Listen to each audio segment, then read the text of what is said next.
This conference will now be recorded. Excellent. Good afternoon, everyone. I'd like to welcome Briney President Sue Thaler, who's in the audience. Hi.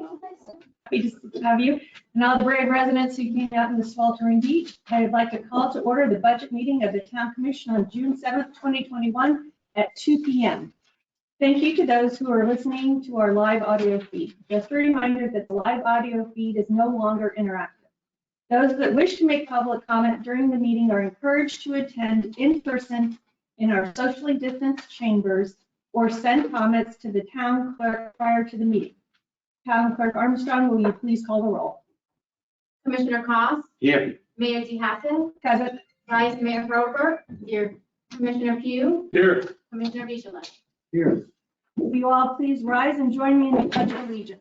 I pledge allegiance To the flag of the United States of America and to the republic for which it stands, one nation, under God, indivisible, with liberty and justice for all.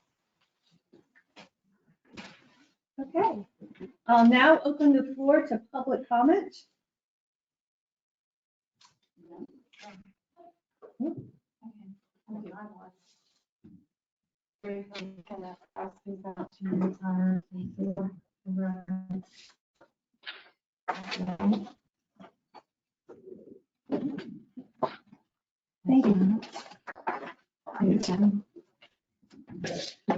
you.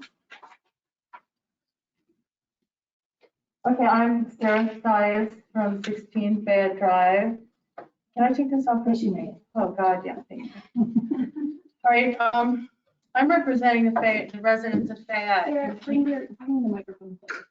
Hi, hear me? Yes, that's much better. Thank you. Okay, I'm representing the residents of Fayette Drive, who can't be here, in opposing the town for appropriating additional funding for a crosswalk at A1A and Fayette expressly designed for a Crown Colony Club. At the very least, the town should approve and appropriate funding of gates at both ends of the Tropical Park Addition 1 easement at the dead end of Fayette to serve as a safety feature and to deter those not in Tropical Park Addition 1. You can see the aerial photo that I've provided. Resident comments follow. Gate costs could be as low as $2,000 and are a small compromise for what the crosswalk will inflict on us. We're a small residential street with no sidewalks. We were never told that the town was fighting for Crown Colony Club to have a crosswalk when they already have a sidewalk that could take them to an established crosswalk at Woolbright and Beachway with traffic lights already installed as well as lighting. A crosswalk serves as a large visual cue for anyone that it leads to beaches, and the town has put their stamp of approval on it. And it's all been behind our backs. We're having an increase of people using the beach path who are not allocated use. Just the other night, a large group of men came from Old Ocean down the path and were seen milling around our driveways and cars at 16 and 19 Fayette. The police were called, and dispatch had decided not to send an officer out because they'd already left. And I agreed with that. The path easement passes right next to a residence at 19 Fayette, very close to their property, and property damage has occurred, which is they're trampled by trespassers regularly. We're all aware and concerned about the large complex just going up over the bridge. This will only increase beach seekers, and the crosswalk will signal them our way. Path gates are the very least that we should expect from the town, and it's preposterous that we've been kept in the dark about this project from day one.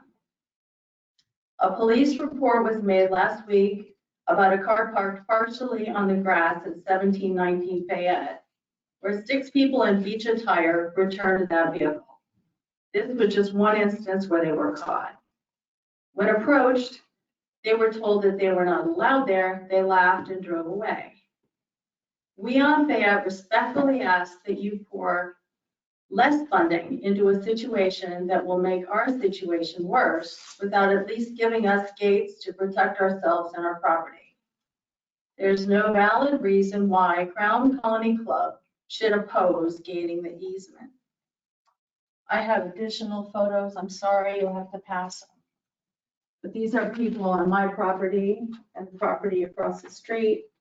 And this is the easement. Thank you. Thank you very much.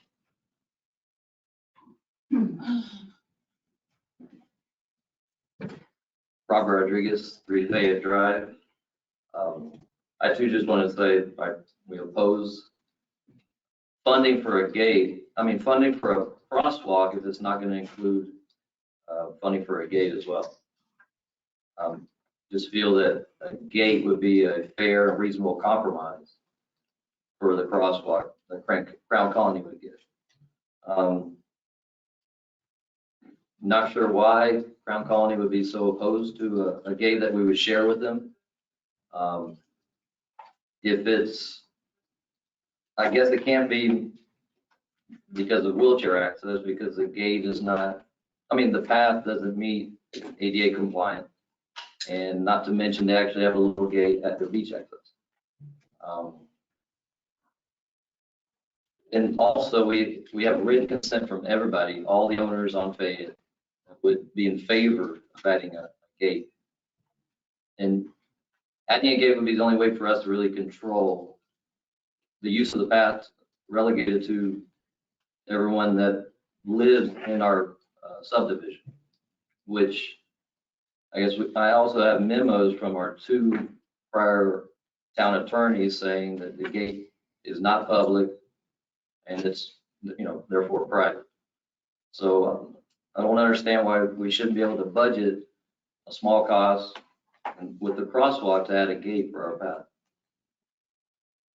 Again, it's just seems like it's a fair and reasonable compromise.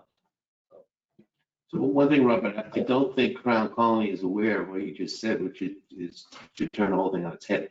They think you're going to lock the gate. Absolutely not. That's what some of them think, which Okay. has got them right. Well, I would So like to. what you're saying is very reasonable. Okay, yeah. So would you agree then to, I think one of the major issues here is that there is this ongoing quasi dispute if Crown Colony has or is part of this subdivision or not, and if they have access or not. And as far as when I had staff meeting, I talked to the town attorney about this based on the email that was sent out. I raised that question, and it seems to be pretty clear as to where the legal situation is, that Crown Colony has access. It's pretty much Yeah, that, disputed at this point. I don't. So hold on. So I completely understand where you guys are coming from, and I would not have a problem with putting an actual gate there that has it.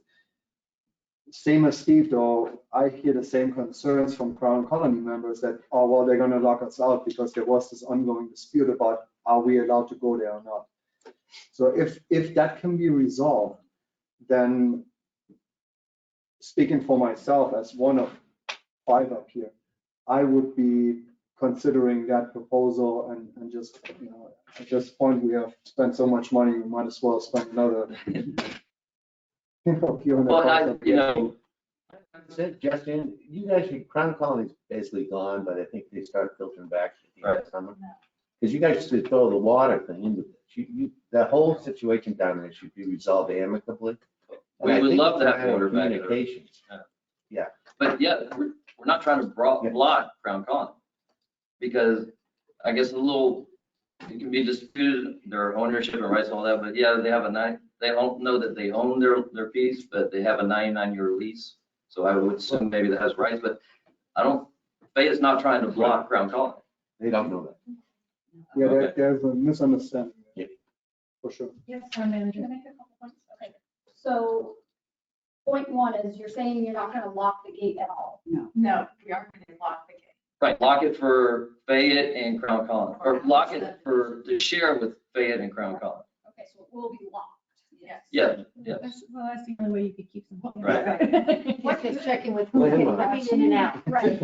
Auto So my Good next suggestion. point is the town attorney is currently looking into whether the Ocean Ridge Yacht Club has access to They that do or not. They do not. So she I haven't hasn't been made, certain. she hasn't made that determination yet, so she needs to finish her research. And she's not here right now to speak on it, but she can certainly speak on that as soon as she's concluded her research. So help me with the timing on this, because we're getting ready to look at a budgetary item and potentially either increase that budgetary item or decrease it. I also feel like this has been going on way too long. Absolutely. So I don't want to come out of this budget cycle without a decision. And I would really not necessarily want to come out of today's meeting without either a conditional response in some form or fashion. Can I make my second point first? Second point is where the town attorney has determined that it is a private use. We can't spend public funds on private property. That's the second issue. Is that crosswalk public? Yes, it's on public property. Actually, on You're- state property, it's not Yeah. just public, it's state property. Yours is private, so. That's what's I- taking so- forever. So Well- we're I working don't think that's a toward, judge. we're working toward trying to get you the gate. We have to work through the legalities of it. But as far as the cost goes, I don't think that's something we can. What we can probably do is we can suspend the permitting fees and help in that respect, where Of we, course. waive Yeah. permit fees Of and, course. I think if we had that, we could, just make it easier for you guys to do. Why don't you just put the gate up, give them the permit, put the gate up, and then. that's what we've been trying to do. I know, but the town's agreeing to permit. There's, the only thing that there is, Jeff, is there's a legal question because somebody needs to sign for that permit. And the owners on Fayette, they would all be in favor of that. However, because Crown Colony is part of that thing, technically, They need to sign Crown up. Colony needs to sign that permit Well, application. let me show you some of that first. First of all, Crown County would sign it. The owners of the property would sign it. Crown County does not own it. They lease it. 99-year lease. They're I boarded. already talked about, excuse me, I already talked to the town attorney about it at length this week. And the last thing she has to do is determine if the other place has any hold on it. But the whole point is, why not just put the gate up? I mean, determined by, there's been one, two, almost, I think, three different town attorneys have said it was a private walkway. So why not put up the gate? Not lock, just the gates. Here we start out baby steps. But there's a second issue here, and that's the parking, which you alluded to on the pictures, right? So that's another issue. So do we talk about no parking signs, parking by permit only, parking only during certain hours? I talked to the town attorney about that as well this week, which the town can do.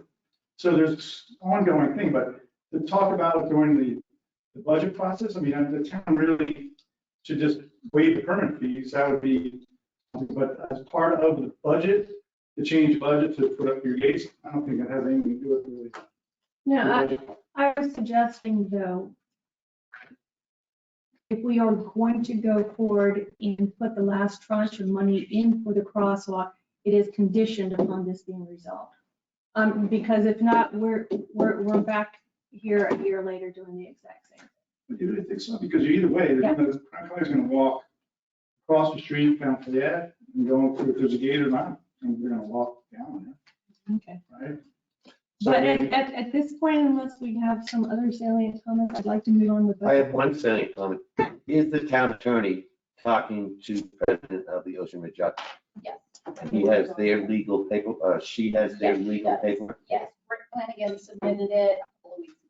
Yeah, because I believe they claim they do have a right to use. Okay. Would that bother you? Yeah.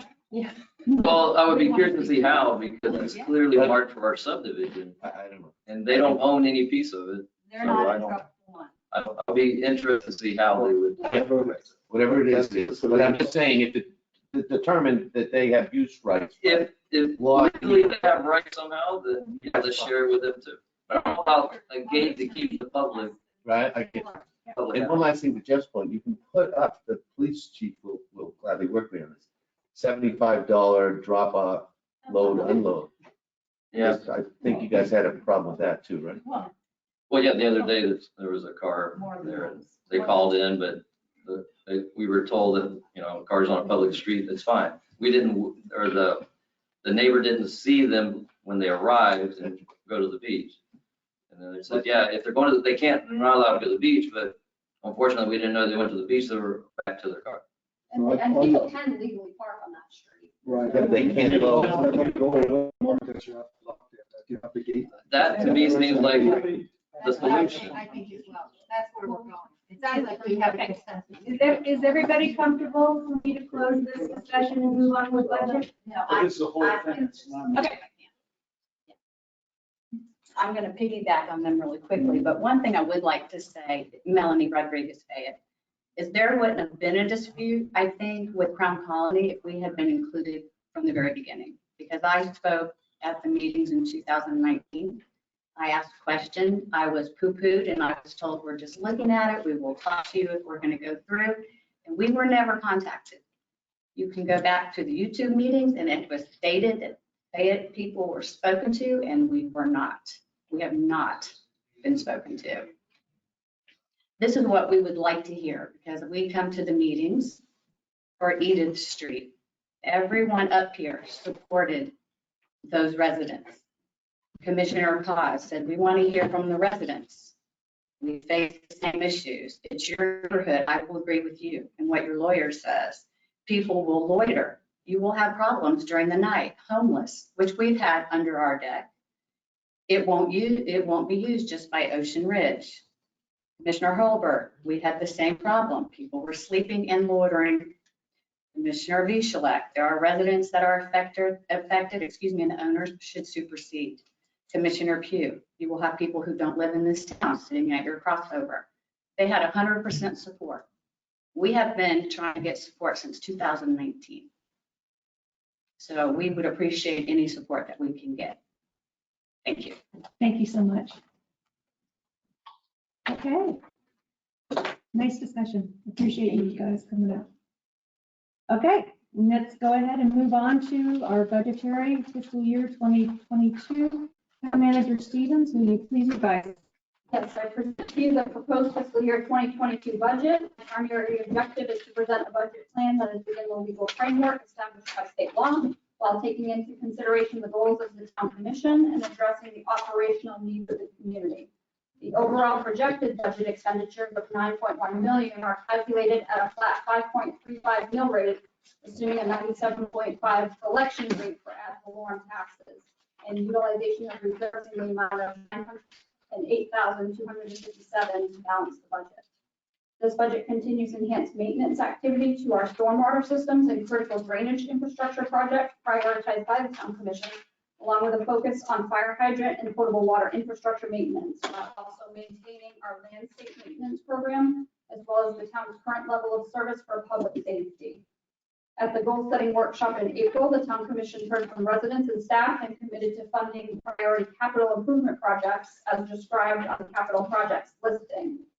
Some of the capital projects are still up for discussion, and the staffing levels for public works and the building department will need to be decided as well. Revenue projections are recovering this year after a more conservative approach last year in anticipation of the recession due to the pandemic. The preliminary property values were released by the property appraiser, and we have increased in value by 4.09%. I received those projections after I gave you the budget document, so it was very close. I projected a 4% increase, and we came in at 4.09 so far.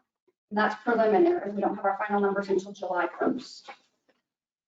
Rates are still fluid, and there are several items in this budget that will need to be adjusted as rates are received, such as workers' comp and general liability insurance, health and dental and vision insurance for employees, and retirement rates that are set by the state.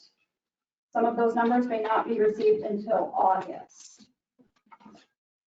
I'd like to turn it over to the commission for discussion, but first we do have a presentation. Okay. I'd like to welcome the representatives of Enterprise who will be presenting a capital lease program for the town's fleet.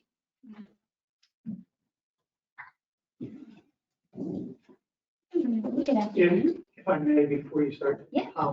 Please accept our apologies. We tried to bring their presentation up live, so they're going to be doing it, and they have to show you some things on screen. It will not work with our system due to some security issues that we have that won't allow them to put their presentation up. So it's our apology that we can't do it in a different fashion. And Chief, I might be able to project up on that TV if there's a remote that would allow Okay, permission. if you can do it with smart, that would be fine.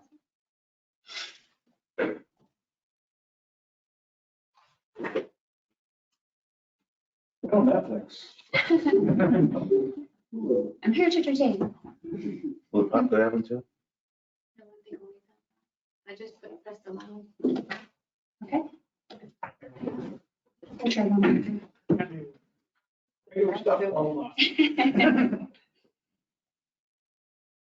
It makes it a lot easier if we have the illustrations. If not, I don't want to hold us up.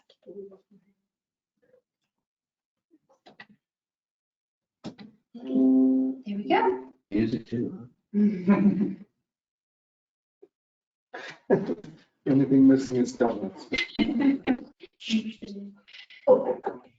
Good afternoon, everyone. I'm Karen Carter. I'm here with my teammate, Tiffany Bausch. We are with Enterprise Fleet Management. We are going to discuss a capital leasing program in partnership with Lieutenant and with Chief for the city of Ocean Ridge. I'm just going to give a brief overview of Enterprise and our background, a little bit about who we partner with in the local area here of South Florida, and then go through some areas of opportunity for the town for a partnership. At the end of the day, we want to highlight that we're looking at about $175,000 of savings over the next 10 years through a partnership with Enterprise.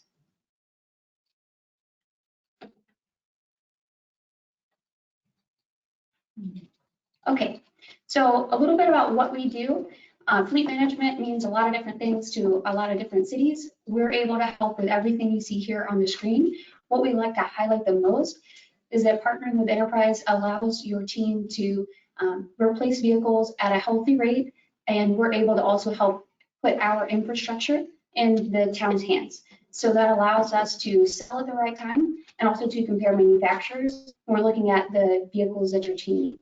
We do offer the complete suite, but we're also able to piece it together. So whatever is the best benefit of the town is what we would be recommending. Some of the different partners that we have here in South Florida are listed for you on the screen. A few you may know. Most of them come to partner with us through Sourcewell, which was formerly in JPA. And we also work with TIPS, which is the interlocal purchasing system. And we do also piggyback off of the FSA contract for. Is Stewart the town of Stewart? Yes. To put in perspective what we do, this is a great illustration. Again, a pickup truck is not going to be used for all of your vehicles.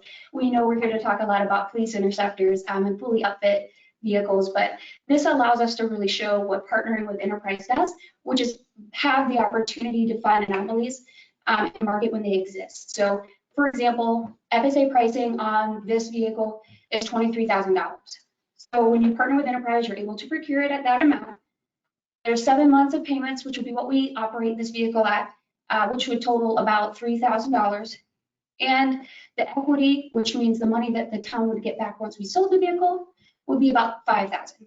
So what we want to illustrate is that by partnering with us, we take every single unit or every vehicle that the town operates. We look at its cost to purchase, its cost to maintain, and the value it's worth and best opportunity to sell the vehicle that would lower the budget of the town. So in this illustration, you would have bought it for $23,000. We would have sold it for around $32,000, and the town would get back $5,000 of equity from this. Then we would take that and again use it to procure new vehicles, like a fully upfit police unit, for example.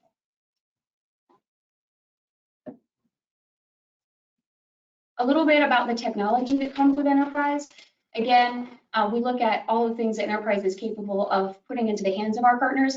We spent about a little over $200 million since 2016 in all of our infrastructure. So that allows your team to have access to recalls when they become available from the manufacturers, to track different things like your maintenance costs, and to help reduce that through partnering with Enterprise.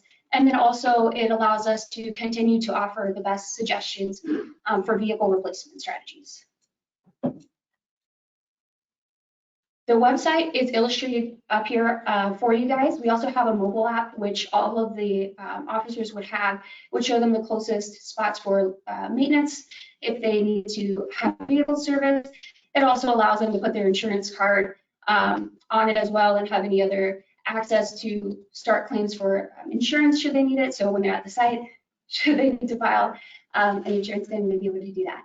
The illustration that's on the left-hand side is just a depiction of what it'll look like when Chief or one of his lieutenants log on to make sure that their vehicles are safe, they don't have any outstanding recalls, they don't have brakes and tires, and they're not overdue for any sort of maintenance. What we want to do is give all of the tools and the technology that's needed to run the fleet efficiently and effortlessly, especially considering the amount of vehicles that we do have compared to the staff that they have. So a little bit of the behind the scenes when we look at what it's going to cost the town the least amount to operate. We are not specific to any manufacturer. So we'll get with Chief, we'll get with Lieutenant, we'll figure out what types of equipment that they do need in their vehicles, and then we'll compare Dodge, Ford, Chevy against each other to figure out which ones are going to be the best for the budget and what that impact will be from a total cost of ownership perspective. So that's going to take into account the cost to buy the vehicle, the amount of fuel, and the amount of maintenance, as well as the value that the vehicle will be worth at the end. We'll put them against each other and we'll boil it down to a cents per mile. And from there, we'll help make the selection for which vehicles to proceed with. What that looks like for the town. Today, we're purchasing on average about 2 vehicles per year, which in a cash outlay perspective is about $83,000. We're spending around $25,000 in maintenance, and our fuel budget is about $45,000. Those are your numbers. Yes. For 2 vehicles, 45,000? No, the total maintenance cost for all of the vehicles in the fleet. The purchase line is for 2 vehicles.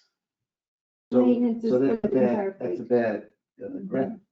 So, well, what we're trying to say is that today, from a capital outlay, we've used about $83,000 to purchase 2 fully upfit police utilities. We spend in an operating standpoint the maintenance of $24,000 and the fuel of $45,000 across our fleet. The resale value from trade-in that you're doing today for those 2 vehicles is around $20,000. We know that to be a little conservative. The return is actually a little bit less for how we turn in vehicles today, but we wanted to keep the savings conservative for the town. So the resale would be also on 2 units or on 1 unit? This resale number is on the 2 units that you turned in. So basically 10,000 a unit. Mm-hmm. This is how you operate today. So today, the total fleet budget, if we took the capitalized amount of $83,000 plus the fuel and the maintenance budget, and then we took the $20,000 that you got credited for replacing those vehicles together, we'd be looking at about $134,000. What Enterprise would do that's a little bit different, when we sell vehicles, we hand sell vehicles back to the market. So whether that's to a dealership or that's on an open platform across the country. And that's really where Enterprise's value comes in, is because we're able to increase that amount significantly. So when we look at our plan for 4 vehicles in the first year, on a lease payment structure, it will be $37,000. The maintenance on the entire fleet will be $23,000, and your fuel cost will be $44,000. And again, that's minor because of the fuel degradation. The longer vehicles are in service, the more engine hours, especially how the police run their vehicles. They're on the road a lot. So that amount, again, we feel is conservative. The resale value on those vehicles today will be about $40,000. And again, that's conservative because of the age of the vehicle. Our goal would be to have vehicles that are 5 years or newer. The 2 main reasons being because the equipment is still under warranty and the vehicle itself is also still under warranty. Could you repeat that? What was your timetable? 5 years or less. to keep it under the warranty for the equipment and for the vehicle. It also is when vehicles experience their second equity cliff, meaning that their resale market gets smaller. So the purchase amounts are a vehicle plus the additional policing equipment that needs to go in it. Yes, ma'am. And are you rotating that policing equipment from one vehicle then to the next leased vehicle? When it's capable of being transferred and when it makes sense, we would do that. So we partner with Strobes R Us, which is who you use today as well. They partner with us with a variety of different cities. So if that equipment makes sense to transfer, we would be capable of doing that. The illustrations that we put here show brand new equipment because the equipment expiration for their warranty is also 5 years. So the manufacturer, if it were to break, the first year of getting it would not replace it. So the illustrations that we have do show new equipment, new vehicles. Okay. And on the purchasing, I presume that I would hope that you would get better pricing than we would as a standalone municipality, making one-off purchases. I mean, how many vehicles do you purchase in this arena on an annualized basis? So in South Florida alone, we probably purchase 8,000 or 9,000 easily. The benefits of being a city and in a government in general is that you do have great pricing with all of the manufacturers.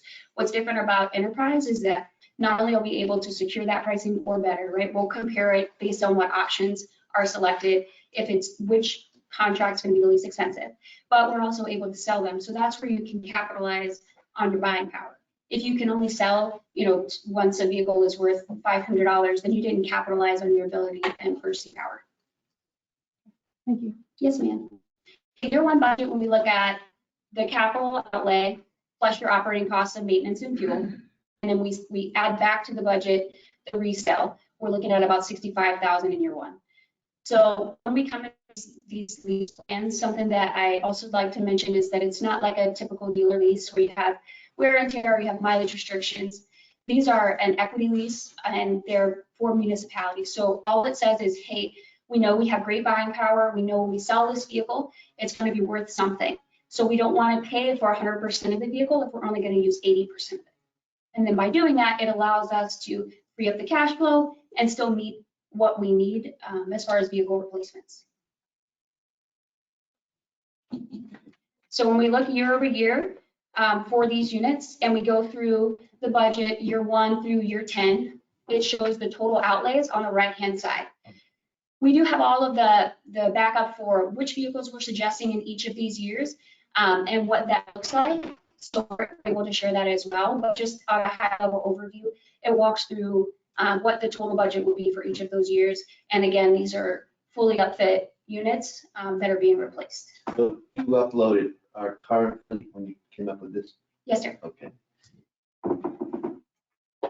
So And that would be a full replacement of all of the vehicles that we have in our current fleet? it would take about 5 to 6 years to get all of your vehicles replaced. So that's why you're coming by year 6, you're coming all of a sudden to 150. Am I not looking at this right? Yes, no, you're right. So year over year, you'll see the budget for year 1 is 65, for year 2 it's 85, for year 3 it's 111, 118, and then it drops back down to 82. And the reason it drops down to 82 is because we sold 5 vehicles. So we had a lot of additional surplus from the sale of those units to offset that year's budget. What's the rotation cycle that you're using? It's about 5 years on each unit. About 5 years. It depends on, so like for example, we'll have some police outfit that's $10,000, $12,000, $16,000. We'll have some that's $2,000. So on the ones that are $2,000, that's one where Enterprise can come in and say, hey, great, if we're going to spend $2,000, we should get this vehicle and we should operate it for 3 years. And in doing that, we're going to save, X amount of dollars. So they won't all be the same because they're not all purposed the same, but each one will be drilled down. And in Stewart, do you have the police force? Yes. Yeah, we have the city of Stewart, we have the police and public works. White. Since when? I believe they partnered with us 3 years ago. And what was the other municipality that I saw there? Was it Palm Beach? Palm Beach Gardens. Palm Beach Gardens has been with us for a little while. I mean, less than Stewart. 5 years or more, I believe. There are additionally in Palm Beach County, Riviera Beach just made a major change to Enterprise leasing. Correct. Palm Beach Gardens, Stewart, There are some Broward County agencies are using it, which, just so you understand, the reason that Lieutenant Jones asked that this presentation be brought to you, because this is absolutely 180 degrees from the other leasing program that we've been presenting. So it sounds like a new concept, but it is not. It's nationwide. It's pretty well vetted. So. So you and the lieutenant like this idea? The Uh-oh. cost, no, hold on. Our current fleet management, when we were doing it in a very cyclical manner, did well for the police department. It did terrible for your town, other town vehicles. So by having a full fleet management program integrated into your purchase process and allowing us to take advantage of the market the best we can to get more bang for our buck, for lack of a better term, really seems to make sense about right now. This is not just for the police department. This is for the whole town fleet. So I think there's great benefit in going into something like this. It will give you very clear future costs for your fleet so that it will allow you, it should hopefully allow you to consider other things which are coming up there. Are there towns that have joined this program and then pulled out 5 years? No. And We others- have a 98% retention. I think the only ones that haven't stayed on board were only operating net leases, so they were more for executive vehicles. They weren't for, And when you had maintenance, I think it was on the first slide. Yes, sir. Obviously, you have maintenance connected to what Goodyear or some company around here. Do we switch to your maintenance or you pay for that? awesome question. So the maintenance program, we partner with local vendors. So in the town itself, there are no vendors, but we do have plenty that are right up in Boynton Beach. So for example, it will be any dealership. We have over 66,000 that we partner with south of Jacksonville. So in the local area, we probably have about 65 different shops within a 10-mile radius. So who that does offers most of our their maintenance then? Based upon how we purchase vehicles, if it is something that is under warranty, we take it to the dealer, be it Ford or Chevy or Dodge. If it is not a warranty issue, under Florida state contract right now, Goodyear has a tire contract. Firestone, we use the Goodyear across the bridge because it's closest. As for oil changes, we've used a very local vendor for many years. However, he has, what did he tell me today? I'm partially retired, which means that I only like to finish. And we worked a deal with Goodyear so that we're getting the same price as the Florida Highway Patrol volume. So it works well, but we do use other dealers. One of the benefits that Enterprise has presented us is that they have local service that they offer on these vehicles because they have interest in selling them and reselling these vehicles. So we can take advantage of that. At the same time, we don't lose our ability to use our. So I'm assuming you checked on the chief's list and Goodyear is part of your. Yes, and Goodyear, we'll recommend stays the same because with Goodyear to be able to get that pricing, which is the same as the FHP, a government or municipality has to actually make payment on that. So that process would not change. The difference is we can also partner with any of the local facilities to stop that, but if they are already in stock, we wouldn't change that process. Essentially, if it needed an oil change, the biggest things are that one, we're going to alert you, hey, this vehicle needs to be serviced, here's why. And the second thing is that Enterprise will negotiate all of the rates, which we partner with a lot of cities. They put out their own RFPs and our rates are always lower. So that makes it easier because we're going to go in, we're going to vet the invoice, we're going to make sure it's the right type of service, that it's the right cost, and then we're going to pass that through. We're also going to upload every single thing to that web portal. So every oil change, every tire rotation, every check engine light will all be uploaded for you. And so that'll be historical data that's available for the town at any time. And if I'm hearing this plan properly, within 5 years, our currently town-owned vehicles would all expire and we'd be fully under your program. Yes, sir. Okay. And until then, our town-owned retain, we retain the town-owned ones. We're basically adding one, which we have on our budget list for this year. It was one or two. So we're adding 1 or 2 this year, then the following year, if there's another one that is required, we would add another one next year. We basically stock up until the 5 are And we're maintaining the ones we own and you're maintaining the ones. We can maintain all of them. So we would put them on what we call our bridge program. It's our maintenance management program. So through Sourcewell, it's about $6 per month, and then we'll manage all of that process as well. for you. $6 for the whole fleet? Per car. Can we get on it? I'd like to sign up for that. So I think that some of our questions are skipping ahead. And I would ask that perhaps you can explain how our fleet changes by attrition, but if there are instances where it's beneficial for you to come in and remove a vehicle from the fleet because resale value of that particular car today is the highest it's going to be. We may have newer cars quicker. We may cycle out. One of the things that's going on in the country today is fleet trucks, pickup trucks, things like that. We can't get rid of the 99 truck. No. Is that on the record? Strike that, please strike that from the record. So yeah, that 99 truck, if we had a program like this, the expectation would be that in year 2000, Enterprise may have come to us and said, we're taking that truck from you. We're going to sell it. You're going to get a new lease vehicle. And the offset is that we're going to give you an additional $5,000 credit toward that new vehicle because we've sold that car for more than it's worth for you to hold it for the next 2 years like we would normally. We're not good at fleet management, I will tell you. You're terrible at it. But it also gives us the benefit of this that we don't use. When we rotate police vehicles through, I don't recommend that you buy non-law enforcement rated pursuit vehicles for anything because we use them multi-purpose. Enterprise has the ability to perhaps get us some lower cost vehicles because they're going to rotate them out differently than we have. Traditionally, we rotate our police vehicles, use the heck out of them, or we use them little and then we rotate them in. We wouldn't be rotating one from an administrative vehicle to a police vehicle or a police vehicle to an administrative vehicle. We would be purchasing the proper style of vehicle, whatever it is, for the job that we're going to use it for, knowing that we're going to rotate it out at some point. Does that make sense? I'm sorry. Okay.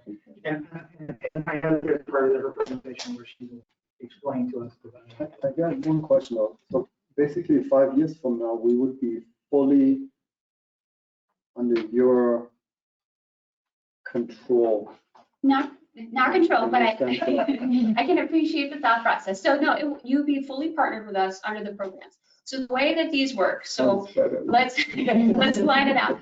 You own the rights to the vehicle from the equity perspective. So again, when we buy a vehicle off the lot that's for $23,000 and it's worth $30,000, there's $7,000 of value in that vehicle if it were to be sold today.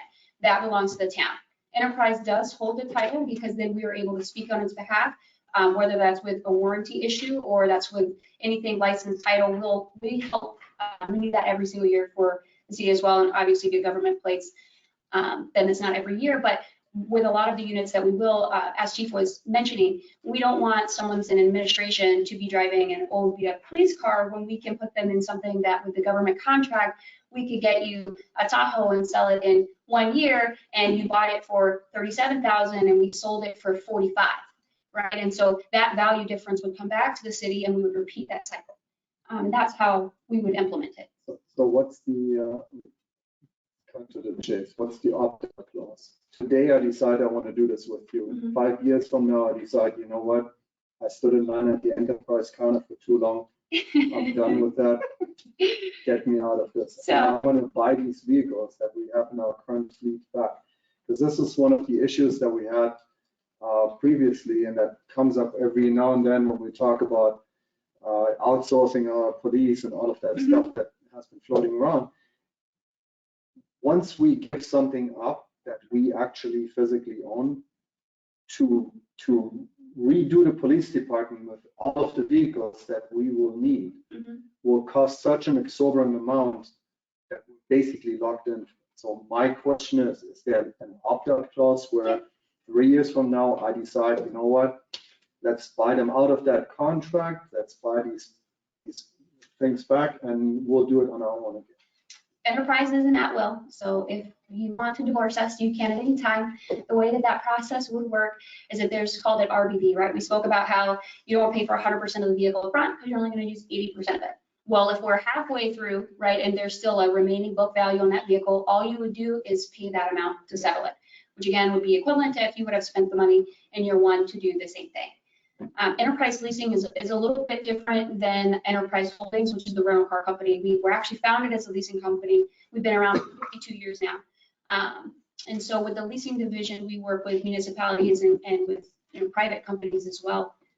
But we are at will in all regards, and there are different ways that for record keeping, and everybody's a little bit different if they want to keep assets in the book or not, but we're able to be flexible with all of that.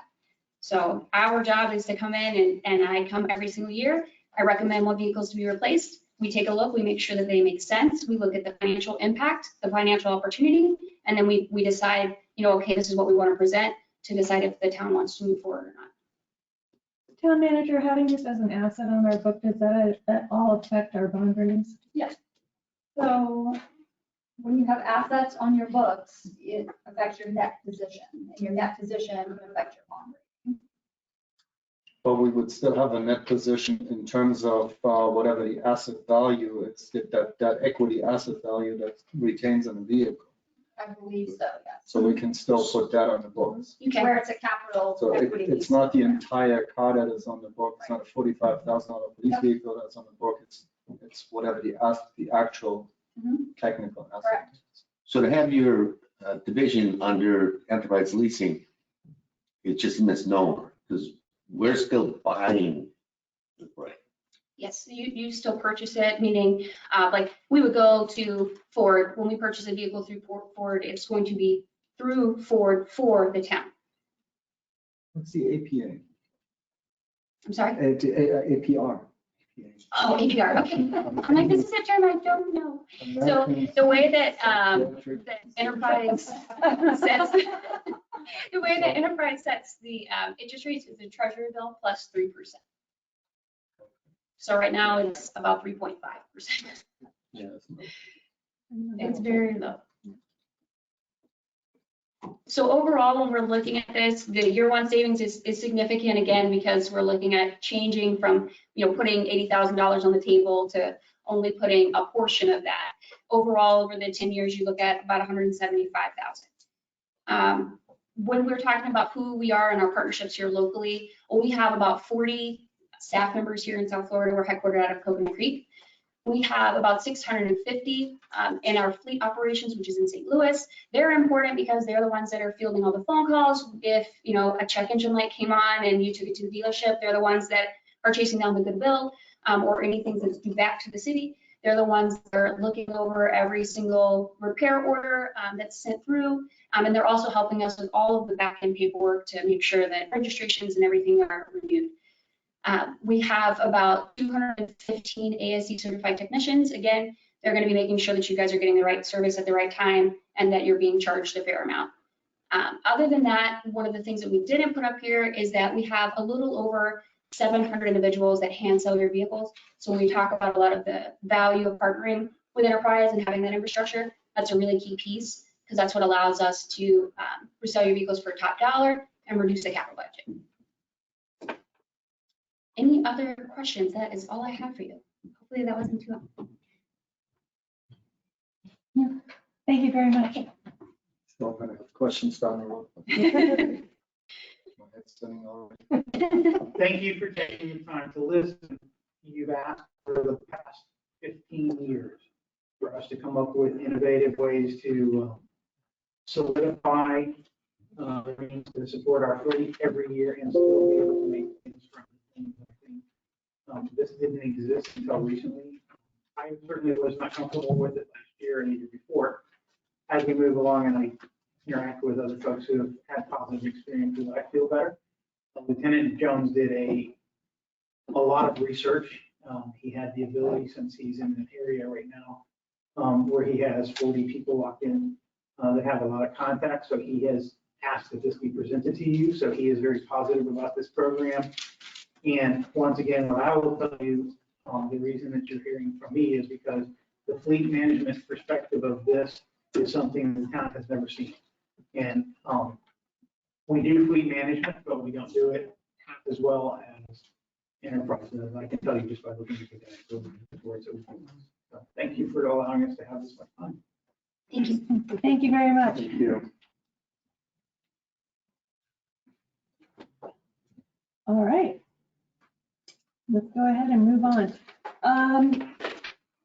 In terms of proceeding and looking at the budget, if you wouldn't mind just giving, you had already given a highlight of the revenues and the expenditures, town manager. Do we feel the best way to proceed is to go section by section in case there's any questions? All right.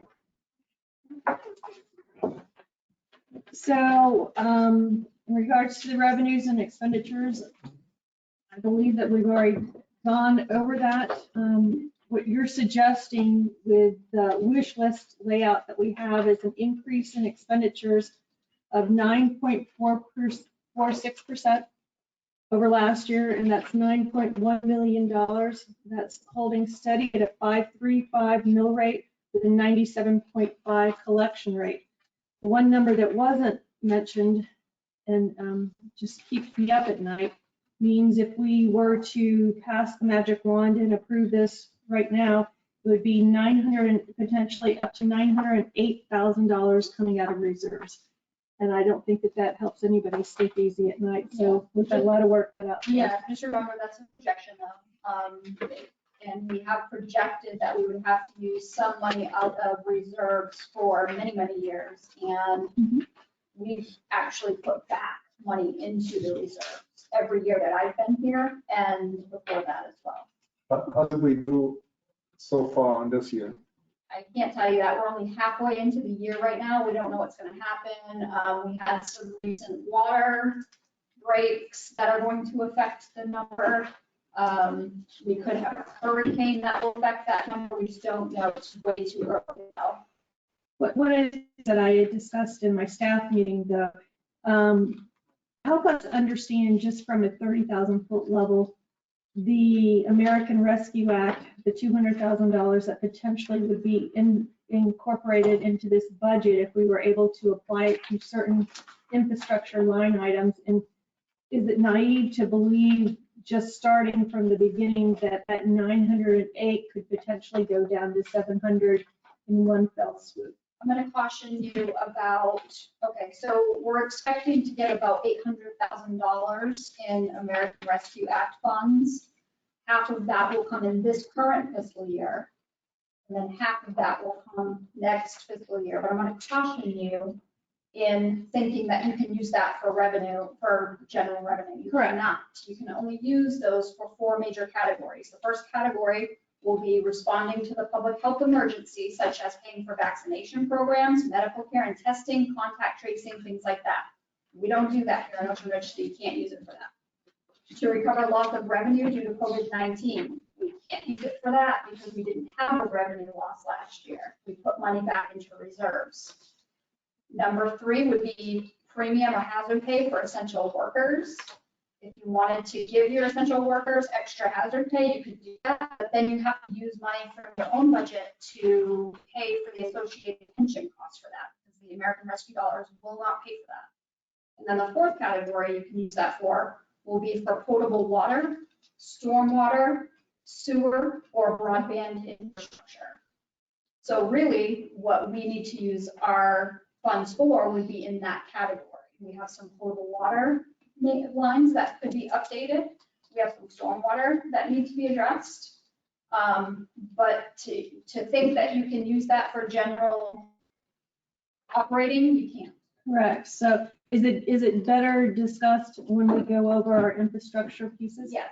Okay, I just wanted the public to be aware of it, though, that there's potentially up to $400,000 in infrastructure dollars that we could potentially use this money from the government for, which would in a certain way, if we were to fund it regularly, do a reduction in what we would need to take out of reserve. Yeah, and I don't think we have in this budget 400,000 for portable water or stormwater upgrades, But we could. We have the pumps. but we could. But we could. We have the massive, money spending down in tropical Spanish River and We, the Wolverine detention. I think, and tell me if I'm paraphrasing, I think what the town manager was saying is right now, we don't currently have $400,000 maybe budgeted because we're gonna use it in fiscal year 23 and fiscal year 24, but we could accelerate potentially those programs to go ahead and use those monies, correct? So as long as you start the project Yeah, this fiscal, you have to use it by 2024. December So all 31st, these, 2024. the pump replacements and the pump rebuilds, all of that stuff can go into stormwater. That's all stormwater related. Mhm. So we can, instead of spreading. I it believe over- that will qualify. well, can we find the answer to that? That's Yep, pretty- Yeah, it would. absolutely. Yep. All right, any further discussion from council on this first chart? Can I make a general comment here? Sure. What I always get, what looks like a little bit confusing in this whole budget process is the building department. We have the building department mixed up, all of this stuff. And the building department, I almost want to have like the building department completely separated with their revenue that they generate, and with the expenses that the building department generates as a separate thing, because it is a profit-making part of this, and it gets, sometimes you look at how much the building department is spending and, you know, the percentages that they're spending, but you're not looking at, and you don't see really how much they're actually making So in we, return. well, you can see how much they're making because if you look at your But you need revenue to, you sheet. need to look, Yeah. I can't because I'm going through this and I Yeah. know exactly what to look for. Right. But in general, the public is gonna look at this and go like, wow, the building department's costing us $250,000, or the employees are costing us $250,000 or whatever it is. And yeah, no, No, if you want, I can provide you an analysis that I do every year for the audit, because we I have to think provide that should that. be- I can yeah. give you that. I think that should be added to this, just as a, I can give you that, sure.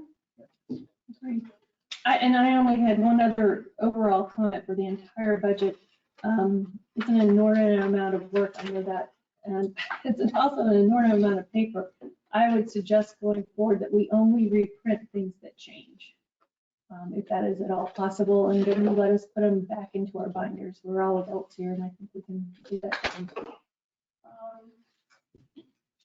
Possibly, but it might be difficult. A lot of Right. things may change. It changes Okay. columns and what have you. Okay, But I get. just a suggestion.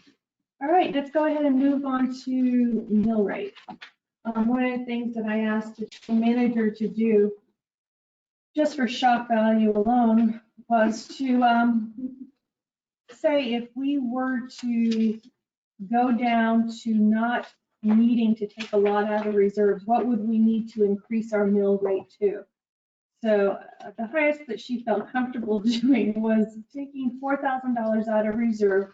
Given the expenses that we are considering now, we would have to raise our mill rate to 6.16.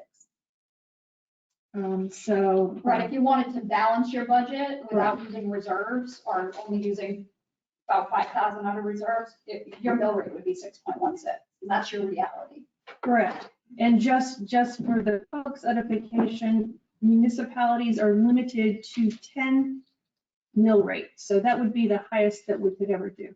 I am not in any way advocating that we go to 6.16, but I just thought it was an interesting exercise for us all to understand where it is. So I open the floor to commission discussion, looking at mill rate and potential mill rate increases.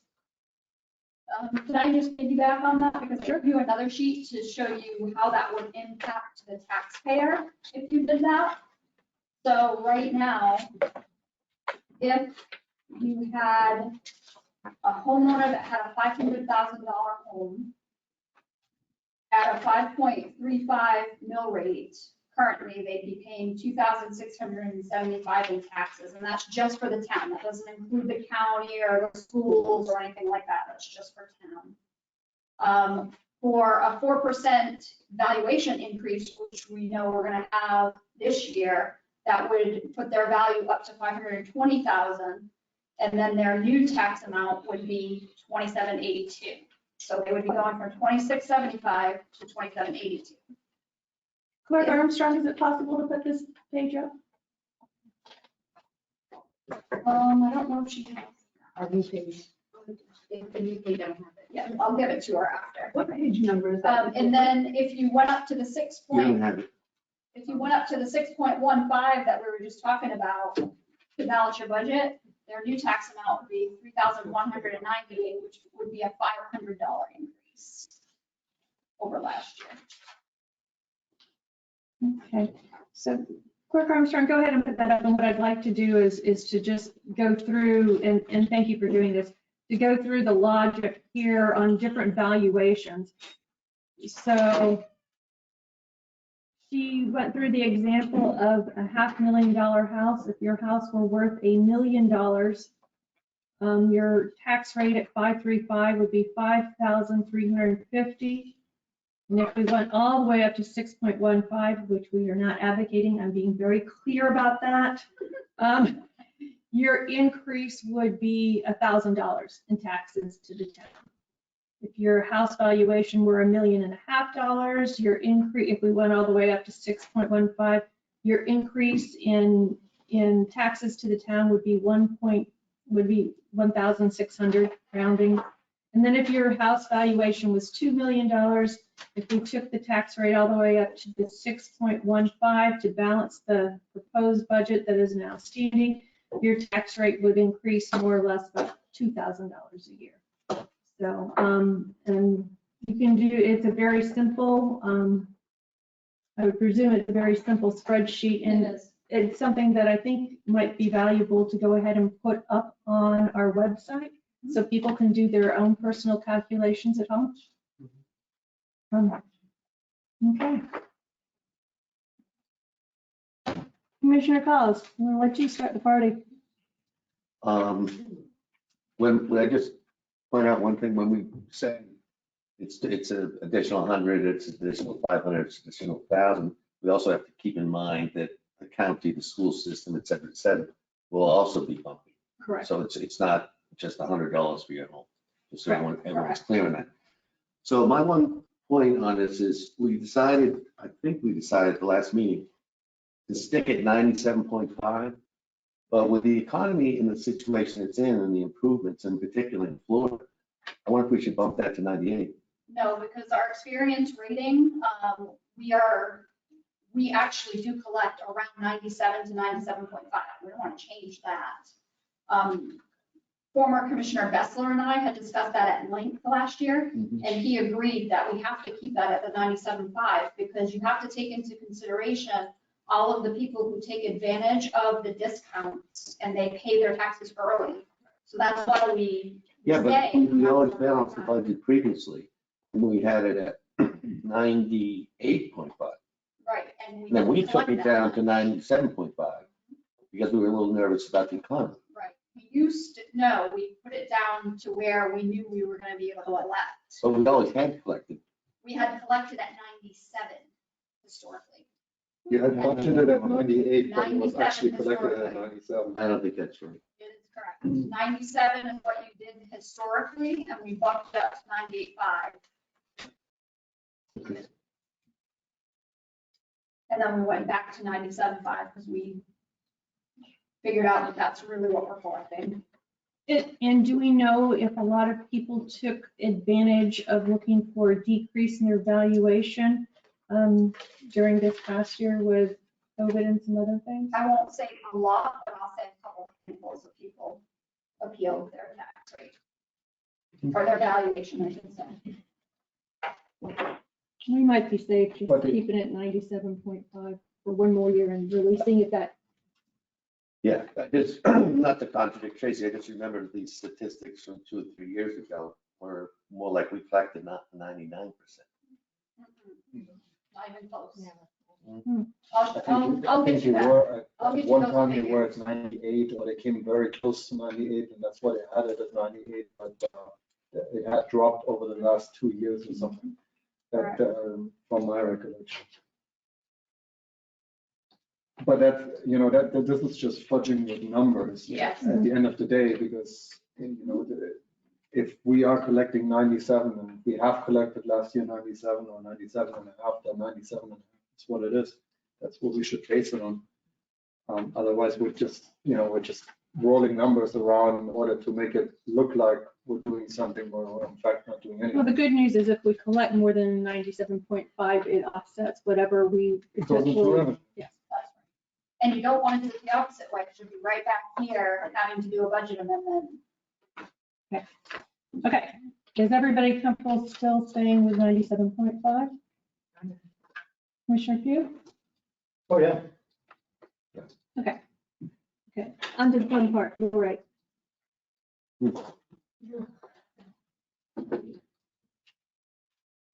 Well, maybe, well, we have, well, $900,000 over budget. It's unheard of. We will have some money coming back into the car. We pulled 700,000 out of reserves last year. We didn't pull any out. Well, We what put money back. we budgeted for. Yeah, Okay. prepare. Correct. So we budgeted for 700,000 last year. Now we're budgeting for 900 this year, right? So there's something now with this process. If we're budgeted for 700 and we're putting the entire 700 back, you see what I'm saying? So we have a budget here that's $900,000 over budget. But last year we were 700 and that's all coming back. So we're We don't doing know if something it's else. all We don't know. coming. Idea yet. We don't know. It's Well, you too early just told me to we tell. budgeted. We used some of that budget. We know It's telling you right now. I mean, pretty much, we have 3 months left of the fiscal year, No, 4 months. So the last 2 months are unaudited. So, I mean. We're always, you it's gotta 8 remember, months we're, already done, so. well, we're always 2 months behind in terms of auditing. Unfortunately. I don't think we're gonna use the full 700 if you're looking at the numbers that we're I at. doubt And I know that you're hesitant to put a stake in the ground, but I mean, I think it would be a little bit more comfortable for us making these decisions. You know, what's the elephant in the room? Is it 400,000 pounds? Is it 300,000 pounds? Or is it up to 500,000 pounds? I mean, Well, they say every 6, we're 2 months behind, it's 6 months. So we know it's 6 months if we have high, what's in 6 months, where are we at? Can you do that? I can, yeah. I Okay, mean, so you'll is see that the. 200, is that 300, is that 400, Right. is that The only, 50? So I mean, it kind of gives us a kind of idea. I mean, even though it's not gonna give us a great idea, but it gives an idea, there will be money coming back. I guess the biggest thing is there money, that's what you keep saying, is there money coming back? I don't know. But see, that, we know 6 months have gone by, we know that there's something, there's gotta be some type of calculation can be made, and say, okay, at this point, we're this far ahead. So I can tell you this point because you have your revenue and expenditure reports in your package for 6 Exactly. o'clock. So you can look at that and see. Well, why don't you tell But me? I can't tell you, is a hurricane gonna come? so let's take it, let's Is take it a it. budget? If a meteor came and hit the town, yeah, it would be gone, I get it. If a Okay, plane but what crashed is the into the reality building. of it, what is right now? Been there, done that. Yeah, so let's take, just for goodness, let's take a catastrophe like a COVID or like a hurricane out of the equation. Can you help give us a little guidance that we will not hold you to? We will give you indemnification. Well, Just she the- she just has the the- hard number for 6 months. Okay, I have this. Historically, what percentage of the money that we budgeted and took out of the budget to settle the, took it out of the reserve, to settle the budget, historically, what amount has that come back? What So percent? look at your revenue and expenditure report that you have. Look at the bottom of the page. And it shows you here what your fund increased by. So what is So that percentage? we, in 2017, we said that we were gonna take 266,000 out of reserves. We ended up putting 234 back. In 2018, we said that we were going to take 25,000 out of reserves. We put 160,000 back. Where's the 160? Well, see, so what I'm saying is that just take those numbers, calculate the numbers out, and what is the average percentage, and you put that. It grows, the next one. So 2019, we said 150 we were gonna use, we put back 687. Right, but see, there's different reasons for all that. Exactly. But again, That's what I'm there is- saying. But there's You an don't average. know. You do know. I mean, it jumps around, but it is, sort of time, it all depends on what you said. The COVID thing, or when we had 09, we literally actually had to put money, we actually used it. It was one of the times ever we actually used all the money we took out. So, We're taking, Expected to use. we have to. 906, right? That was go up, and then it went down. It all depends, like, this year, I think we budgeted for an extra dispatch person. We did not fill that position, so we already know we're gonna get certain money Right. that we have not spent. okay, so But let me ask you this, the reserve that we're keeping on the books, we're keeping that reserve, and we're actually very conservative when it comes to that reserve, thank Yes. God. We're keeping that reserve for events like major hurricane. COVID. I am COVID, but in our case, coastal community, mostly major hurricane. So we have that money available to us in case we need it. Yes. And I understand that we're trying to budget some of these occurrences into our budget just to have it there so we don't have to have extra budget meetings in order to allocate these funds in case of an emergency. But technically, I think we should just take those out. They should be separate. I mean, they have to be in the budget, but they should be separately bracketed out, where if we're taking $200,000 into contingencies for hurricane, then take the 200,000 out of that 900,000 shortfall, because that money, unless we actually need it, we really don't need it. Yes, it's going to get budgeted for, but it makes these numbers so obscure because they have all these things in it that we probably, hopefully, don't need. So if you look at your budget, we've got $100,000 built into our contingency fund. Last year, we had 90, it looks like 95, 96,000. Of the 2021, I asked for an update of how much we've spent towards that 100,000. We've already spent 70, and that may increase. So it looks like we're going to be right on par for. But that was not for special events. No, Hurricane. no, No, that was for a broken water line. Right. Water. Another. yeah.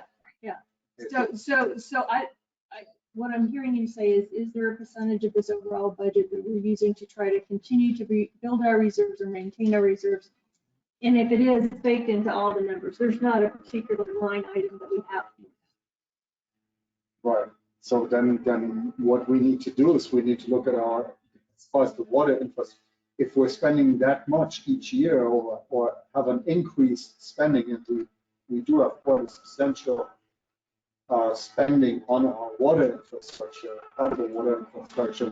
So in that case, we need to look at putting that into the budget properly and not have it out of contingency. Because the contingencies should really be for actual items. I mean, for hurricanes, for the contingencies. Then we have other water emergency related emergencies, maybe not a hurricane, but the water break, Absolutely. your daily world. And you always want to have that line in there, because that's a tool for your staff to be able to pull from a budget line item, instead of having to come to you, Right. advertise for another budget meeting and have to do budget amendments. Because when we're in an emergency, we need that line. to pull I get from. that, but if we're putting by now already $70,000 out of our contingencies, out of our $100,000 contingencies, then you're coming close to the end of this. If there's another water main break, we're going to be over that. And then We'll now still we're, Yes. you know, now Correct. for doing this whole thing.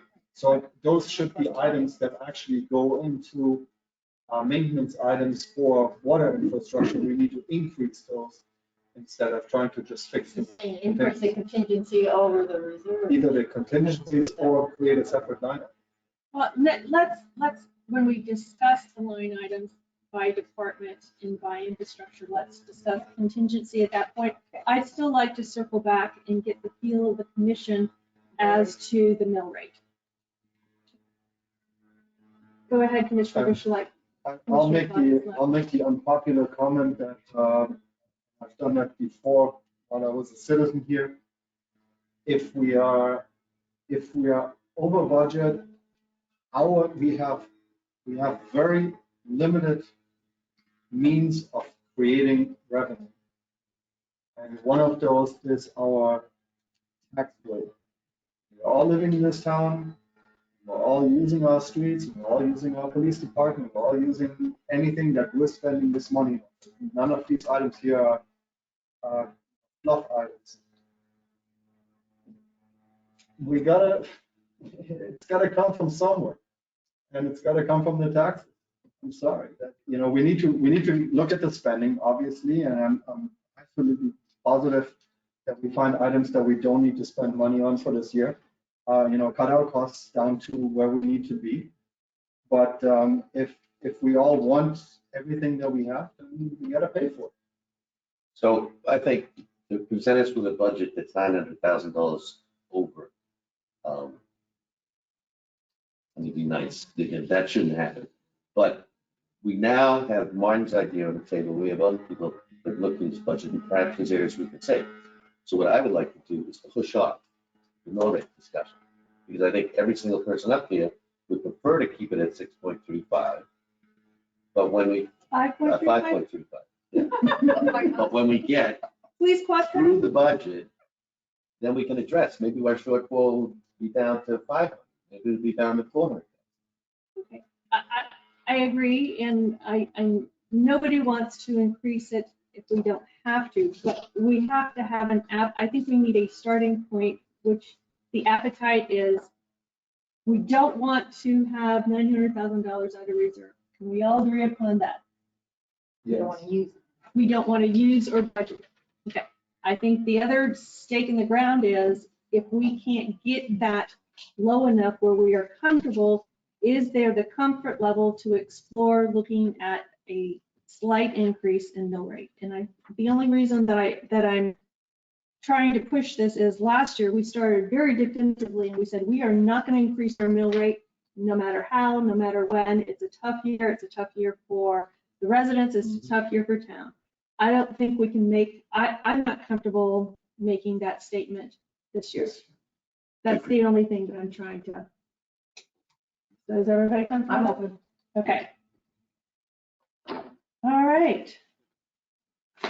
Budget variations. You comfortable too, Jeff?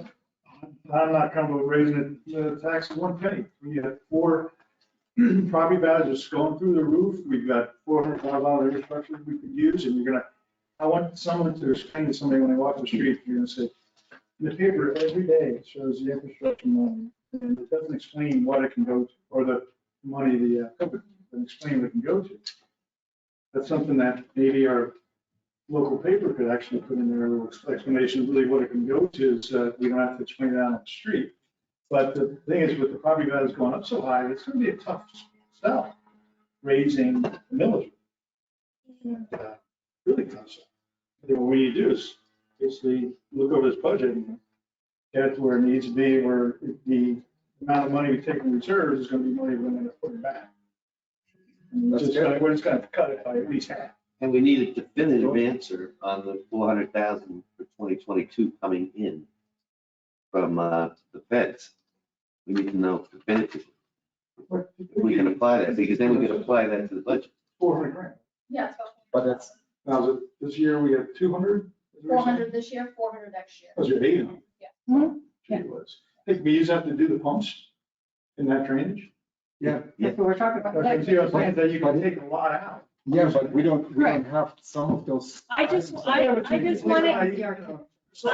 was just measuring temperature. No, yes, yes, no, yes, done. Okay, let's move on. We are now up to town commission. I'm not sure that we need to discuss this. Is everybody, I mean, kind of is what it is, right? One question I have with it. Sure.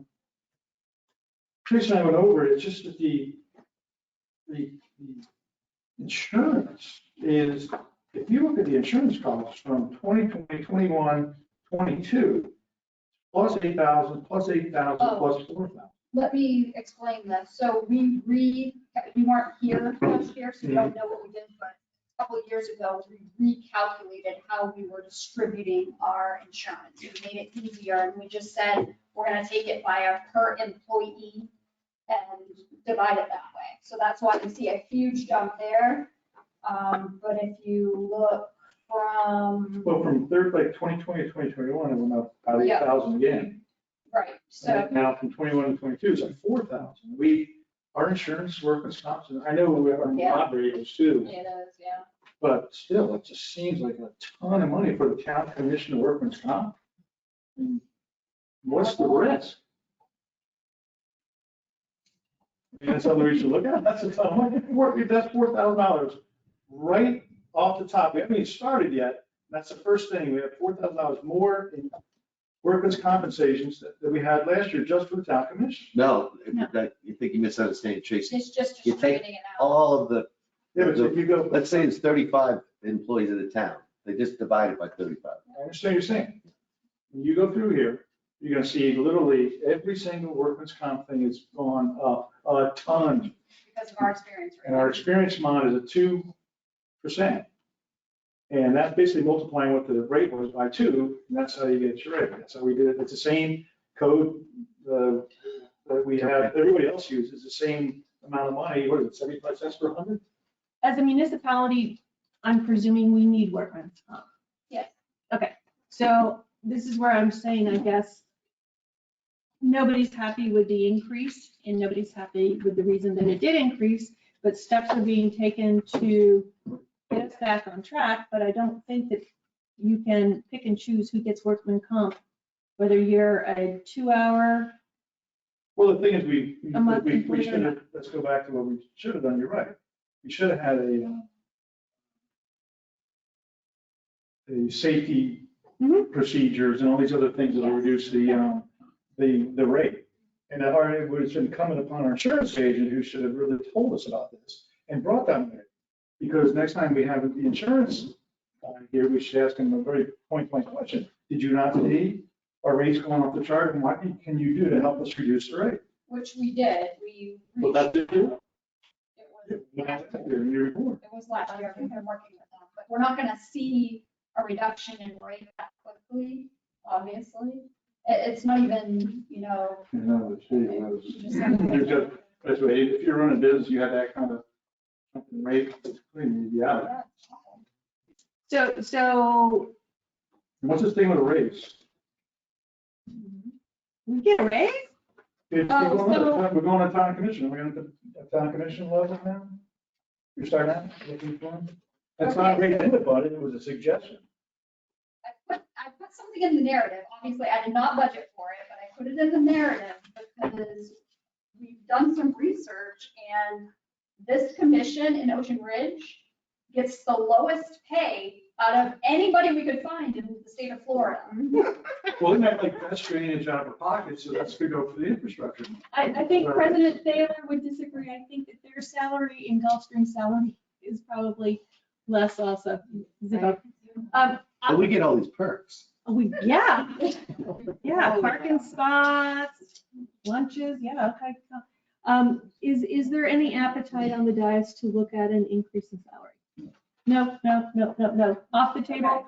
Unfortunately, workman's compensation is a rear view mirror piece. We can pontificate about it as much as we want. Could we ask though, to Commissioner Pugh's point, if we are not happy with our insurance company, can we make sure that we've got the right partner? Yes, and we're already going out for proposals. Okay, perfect. Well, you put those answers. All right. Moving Our on. insurance agent is already on it. Okay. Carla is working on the spreadsheets that she needed to go ahead and do that. Fantastic. Moving on to department budget of town manager. Can you give us a quick update on that, please?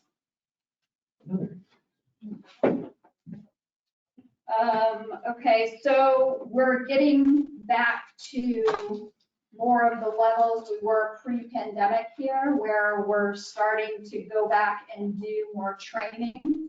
Last year was kind of an anomaly where we weren't doing any. So we're going back, and there are more monies in there for training. Let's see what else. So the rate increase for the retirement system is something that is uncontrollable by us. The insurance rate increase on workman's compensation as of today is not controlled by us until we get a new insurance agent potentially. And then regular liability, hazard and damage, another rate increase. So I think the only flexibility in any of this line item budget potentially could be the travel and per diem, which I would not be in favor of reducing. And then the other ones are negligible, pretty much. So, discussion. What causes the 70% increase in travel and per diem?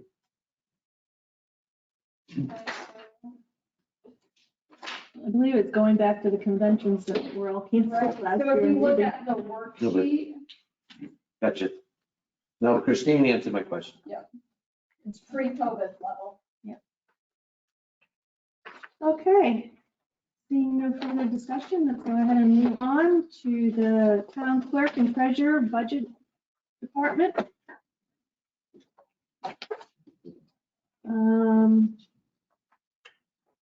Quick overview. What, machinery and equipment increase? What are we getting for machines? You're getting a computer monitor and 2 replacement chairs for staff. Okay. 900. I guess we can't make them stand. Travel and per diem, same thing. Contractual services. Help me with this. It is line item for fellow commissioners 503.4. Document scanning. So we are trying to move back to getting the records of the town up to par. We've been very lax on it. We haven't had funds to do it or the time to spend on it. We need to spend time now on it because we're running out of space in our back rooms. So instead of keeping the documents, or some of them we have to keep. Some of them we can scan and then get rid of the paper copies. So we've allocated $4,000 for scanning. And that's using an outside firm to do Correct. this much. Okay. And that's because we still do not have the staff to be able to sit there and do scanning long term. Okay. Nor do we have a scanner, do we? We have a scanner, but not for all size documents, only for some. Okay. And it may go without saying, but any increases in any of these line items, staff salaries, are up to a certain amount. They are not a guaranteed increase, correct? Correct. The commission has historically done a 5% raise for employees, or up to 5% raise. Most employees do get that 5% raise based on their evaluations. Okay. And for full transparency, I saw that on your salary byline item, you had up to 6%. I'm presuming that's because you did not take any increase at all last year? Correct. Okay. Quick question. On those raises, you said based on the evaluation. Has there ever been an evaluation annually at 3%? I Or don't is it think always so, but 0 or 5, or it's never 0, it's always 5? no, it's typically 4 or 5. All right, so it does, it is based on the evaluation, you're saying, Yes. not based on just. Yes, it is. Correct. Absolutely. Also, don't forget, you have a PDA negotiations year this year, so what you decide on that will be important for the budget. And is that in any way built into the budget? Up to 5% per employee right now is built into the budget. So if the contract changes that, we'll have to re-look at it. All right, let's move on to legal. Right at the end of the tunnel. Showing a decrease in 17%. And this is being very hopeful. Yeah. Just want to say. And with that caveat, I'm not sure that I'm comfortable with that.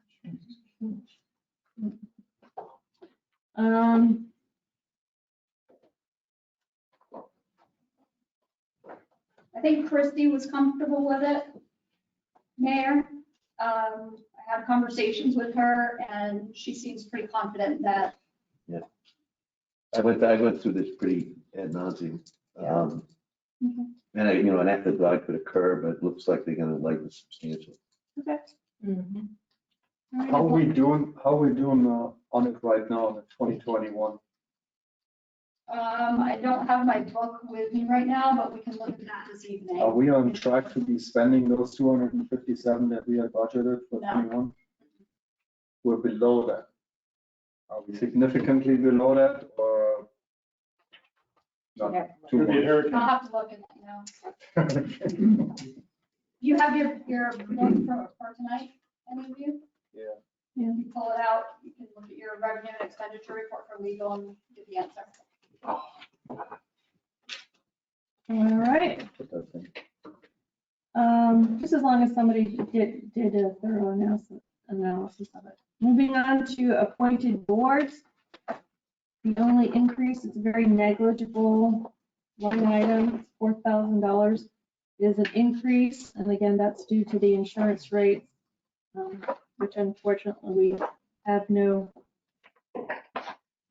And I see that there is nameplates that are going to be ordered, and I presume that's because we have some new numbers being appointed.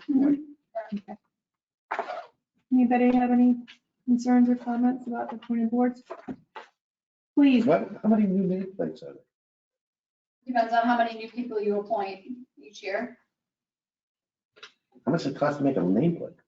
$750. That sounds crazy. Yeah. But whatever, it's only $750. $50. $50 for planning and zoning and one for board of adjustment. That also is a line item with supplies. So, Okay. okay, moving on to general government. Can you give us a narrative or an overview on this, town manager, please? Okay, so you have an increase of 11.77% here. Some of that is due to your IT refresh that is due this year. So that is going to be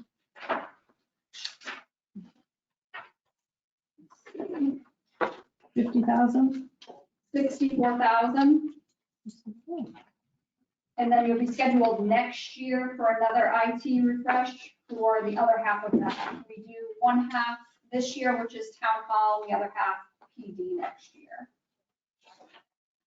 Okay. I should say town hall plus server this year and then PD next year. But this is not inclusive of the software that we were looking at for the building.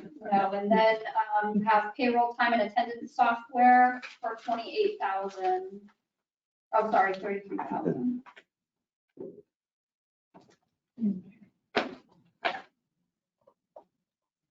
Which, by the way, we should look at that 33,000. It saves 2.5 days times 2, right? So it's 5 days a month now that we have an employee that's now free. To do the work that we need to get done. Yeah. And which is, Then we back to this again. We actually have somebody who's on light duty who's doing a lot of projects for us at town hall. Like food, stuff. About the stormwater drainage improvements loan. Anything where you can build that out of infrastructure money? It's drainage. I think you can pay off loans from, I don't think we can, but Oh, I'll wait, check. can we just check before we know? I will check. Sure. Absolutely, I'll check. Oh, no. Yeah. Answer's always no if you don't ask. That's right. He's always the same. Okay, moving on to public safety, law enforcement, fire, EMS. Chief, you want to give us an overview of your budget? I would defer to the town manager. Okay, Our budget is fairly fixed. Some costs did come down. I'm sure she will tell you that insurance and personnel adjustments help. And she will probably tell you that the 4% increase to the fire EMS is contractual. So we are bound by that. If you took that out, the increase in the PD budget is negligible, less than, actually probably around less than 2%. Purpose that you- Yes, correct.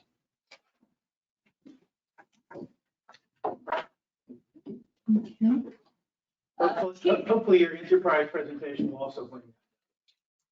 So Chief came to me and asked me to up the fuel budget this year, but I did keep it the same because even though the fuel prices are going to go up, or we think they're gonna go up, they are going up. If you look at historically what we've spent, I think what we have budgeted is going to cover it.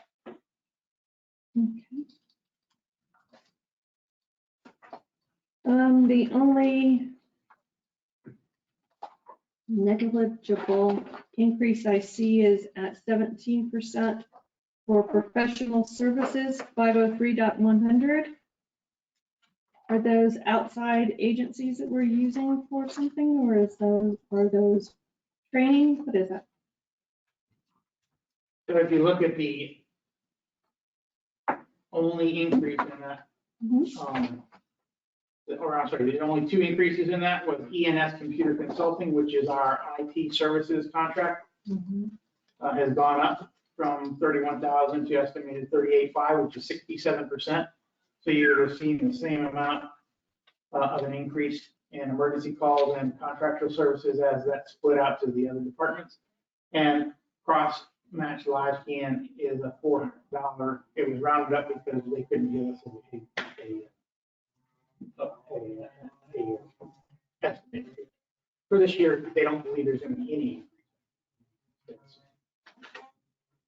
So do we need to build that money then into the budget? Oh, this year, this fiscal year, Going forward. going forward.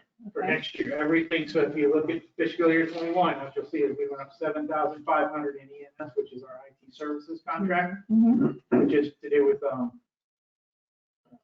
give you an idea, they were here most of the weekend because Comcast had failures and we had to have them here to help us with Comcast. And so we anticipate a little bit of an increase in that, plus their costs are increased because of pass-throughs that we purchased through them. And then the live scan for $4 was a roundup because they told us they didn't expect it. Okay, so is there anything on this budget summary that would change if we decided to go forward, big if, with any type of leasing program? Not on this particular one, you're looking at your capital programs. So 506.400 machinery and equipment is just internal. 506-400 machinery and equipment is generally those two computers for laptops and desktops is because of the amount of users we have and because of human error and because sometimes computers just fail. So I will tell you that we're fortunate that you have funded that every year since I've been here. And we have used at least between 25 and 50% of that. And generally it's not for the police department. It's any computer in the town that goes out to allow us to continue an efficient operation. We don't have to wait and come to you. We can replace it and we're moving on that way. Cheers for dispatch. We always put two in. Those chairs are bounced in 24/7. We And actually, last year, we didn't budget for any, so We we don't. don't really do this year. We don't purchase, I can say this since I'm gonna be out the door here pretty soon. We don't purchase, or we haven't purchased, you might, I don't know, anything in this area that is absolutely unnecessary. But we know that we're kind of behind the 8 ball when we don't do it last year. We'll anticipate if we can make it through another year, we will for you, but some of this equipment gets pretty abused and it's hard to do it. Looks like a solid budget. Any further questions for Chief or Town Manager and the Police Department? I would like to bring this up as I do every year. I think we need to look at decreasing this line item. It's 1/3 of our budget. I mean, we can spin our heads here back and forth and trying to talk about shares and pencils. We have $3.1 million that we're spending on our police department. That's without the fire EMS. When we're spending $3 million, this is the big elephant in the room. I think we need to at least address it and figure out, do we need the size of the police department that we have right now? Do we need all the services that the police department provides? Should we not look at other alternatives? We have, I think, we have 18, 19 sworn officers on duty right now. 18. On 18? Can we do 16? Do we have different? I'm gonna make a very, very, very terrible statement right this minute. Because I have addressed this over and over and over. I think it needs to be said. And I think it needs to be said very clearly. So allow me to apologize if I offend anyone in this room or on the telephone. What level of service does the town wish to have? And once we know what that is, then we can tell you whether we want to reduce or expand our services. That's the only way that we can do it. We can't look, with all due respect, at the communities unless we're comparing apples to apples, not apples to oranges. And I have to say that. So I'm not saying that it doesn't need to be done. I'm just saying that I've heard this over and over and over. And we seem to always come to the same conclusion that the townspeople desire this style and level of service, and that's why we are where we are. If we want to change something, we certainly can. And I don't mean it to be negative. I know it sounds negative, but that's the fact of the matter. And I understand that we have paid budgets and that your police department and your fire service are the majority of your expense for your city. Correct. And it will, always be. We do not have a public works facility like some other places where we don't have a water plant. We don't maintain certain things. We have infrastructure that we have to, but the majority of the service provided to this town comes through town hall staff in clerical and building and your building department and your police department. And it's a little different than most other communities are set up. So the service style and the level of service that you desire is what drives how many people we have. Mayor, if I can just piggyback on that comment, this budget is crafted with the level of service that the commission expects right now. We don't have a lot of fluff or any fluff in this budget. This budget was crafted on the level of services you wanted. So if you want to change that, we have to know that so that we can recraft it. I don't think we have, I don't think at this point we have requested specific services from the police department other than, these are the services that were being provided as of today. And my comment goes to, so let's see which services we actually should be requiring, which should not be required. And one of the issues that I have is we have, for example, the dark house policy, where our police officers are walking around properties that are empty, and it's a great service. There's no doubt. It's fantastic service. It's fantastic that we can actually bring this forward. But does it serve the community as a whole? And or does it serve just very specific residents in town? And what is the cost for it? And does this cost then generate an additional employee? And do we need to have that additional employee on our books when we can possibly do without that dark house? I think For certain residents. the only extra that we have in the police budget was a few years ago, the commission decided that they wanted more community policing, so we added 2 community police officers.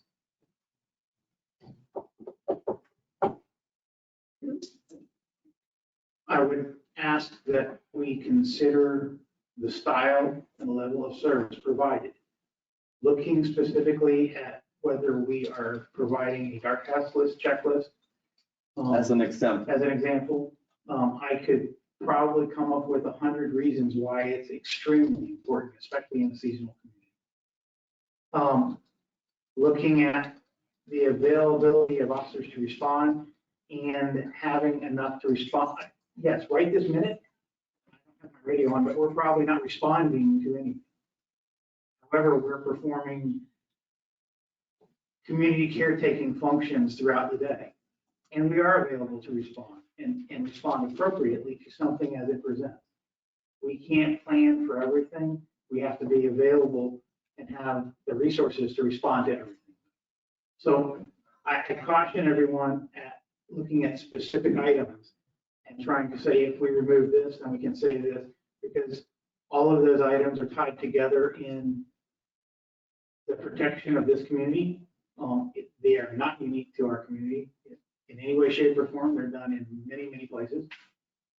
They're also not done by other communities because they don't have the availability of time and manpower to perform them, or the community doesn't want them. So I still look at what is the community's desire for its police department.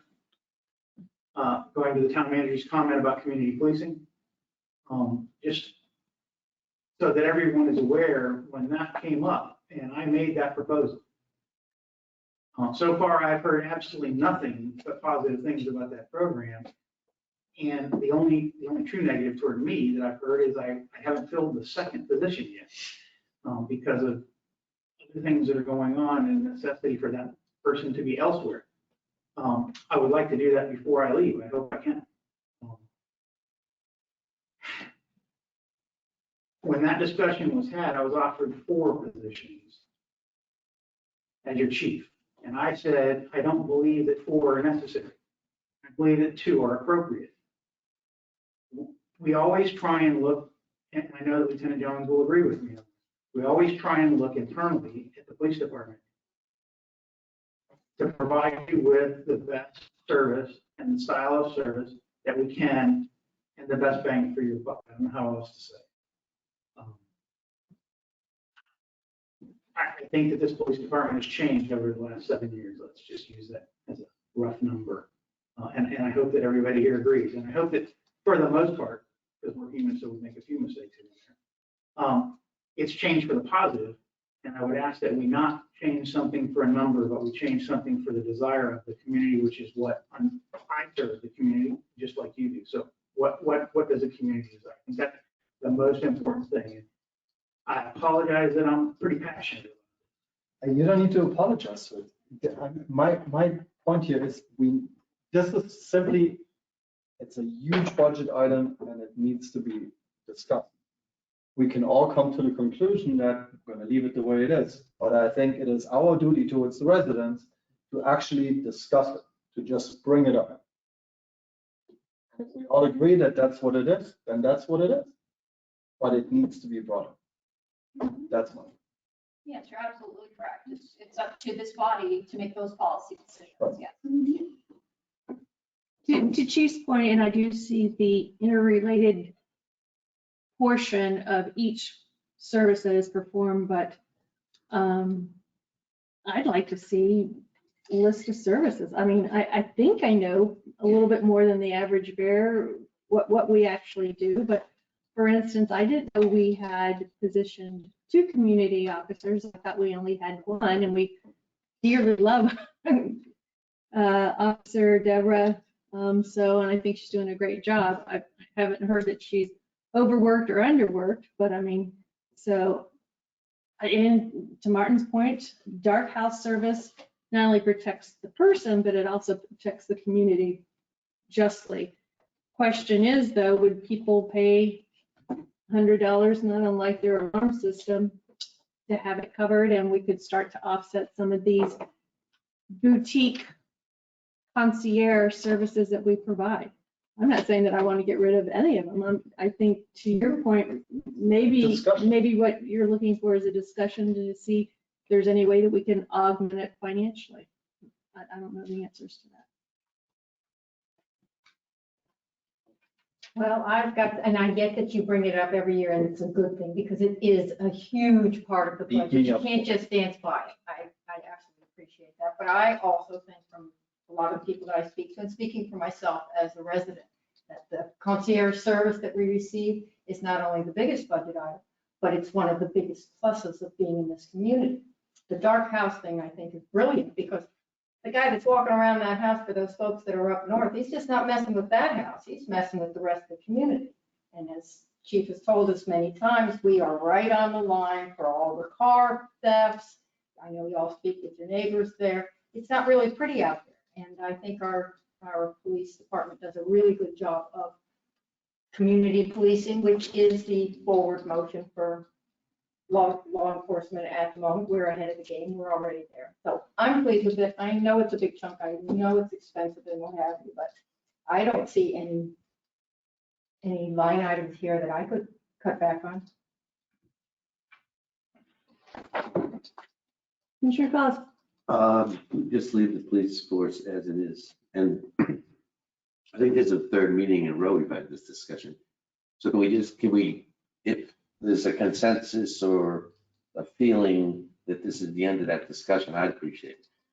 I want to leave the police force exactly as it is. The dark house policy, which we keep on mentioning, doesn't just help seasonal people. If you go away on vacation for 2 weeks, the police will come to your house. So it actually benefits the whole community. I wouldn't touch the police department. Okay. Commissioner Pugh? It's always been about 30% of the budget for as long as I've been here, and it is what it is. And if you want to live in a town that has a police force that protects its citizens, I don't think there's any other place you could live that's better than what we have right now. You have to pay for it. So to your point about raising taxes, then, yeah, there it is, maybe $500,000.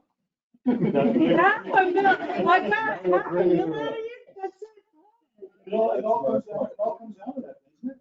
It all comes down to how much are you willing to pay to keep the service that you want. I mean, I unfortunately do disagree a little bit with Tracy on the budget. I think there are places, if you really look at different places in the budget, I'd like to see 5% cut, maybe 3% to 5% cut on every one of these. Go through here again and cut on 3 to 5%. I don't think that'd be too much to ask. And I think it can be done. I think there's not a lot, but there are places that you can look at historically why we're raising it up. And I don't think we should raise it up this time. If we want to pay for something else, you have a lot of big money items, big ticket items in here. It's not a lot of money, but I mean, if you saved 100,000, 200,000 over the whole budget by just reducing it by 3% on each department, and if we could somehow figure out a way to use that government money for some of these infrastructure projects, I think that's going to help out huge amount. I think it's really something we're really going to delve into. But back to the police department. Sorry, I went off on a tangent. I think the police department needs to stay where it is. In fact, anything, I would see more patrol on the beach if I throw that out. I was like, he can, dog. And that's because residents. Anyway,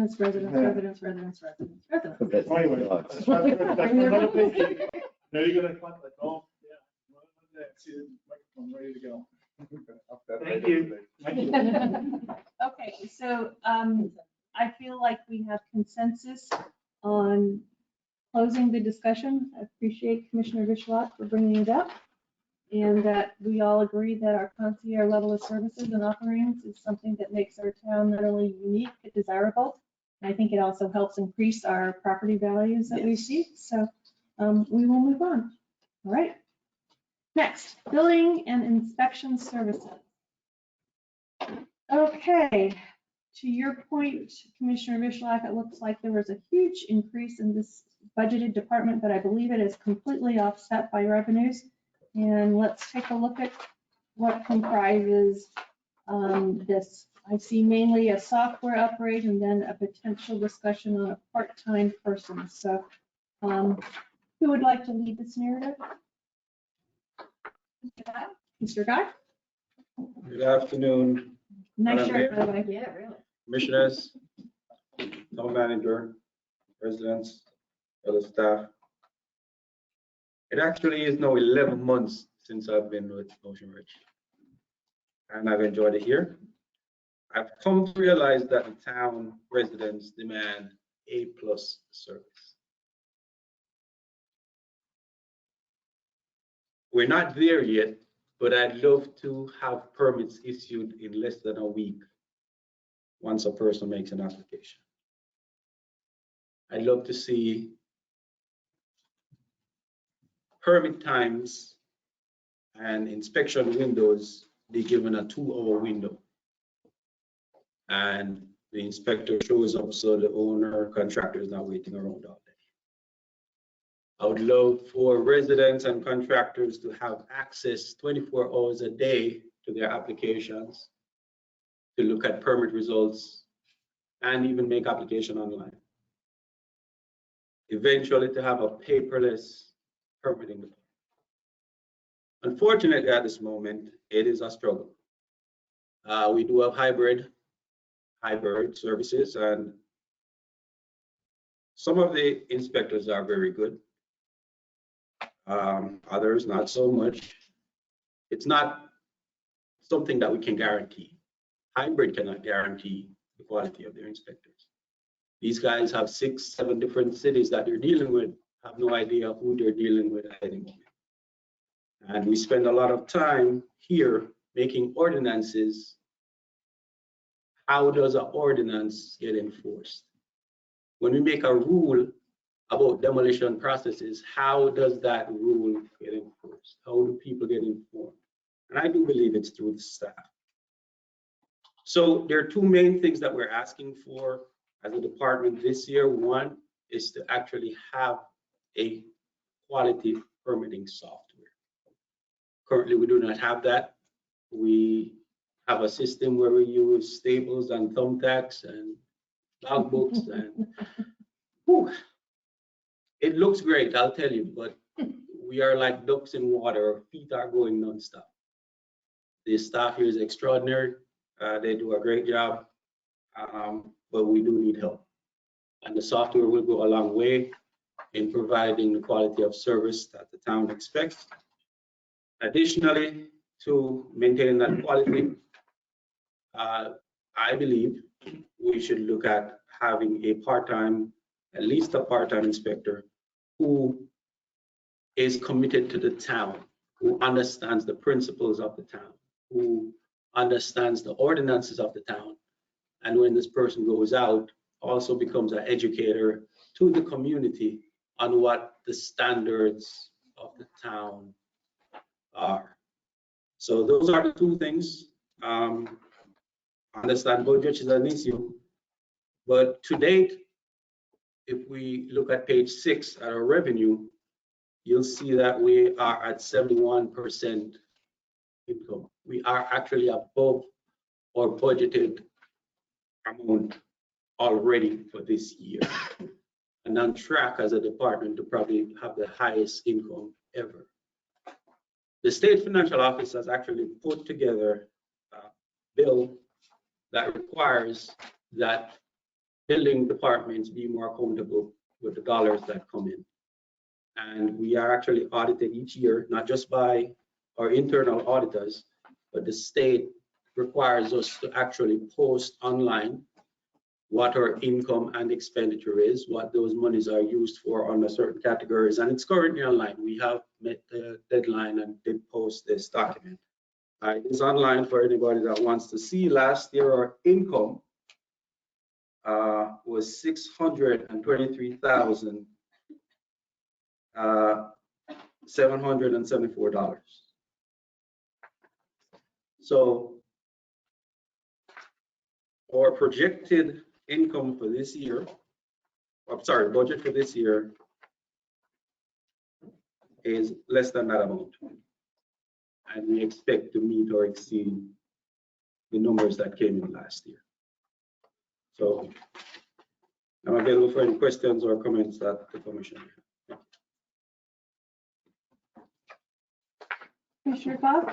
I have no problem with the software. I'm not a fan of adding another building official. Historically, we didn't even have a building official. And I believe Tracy's pulling me some monetary numbers.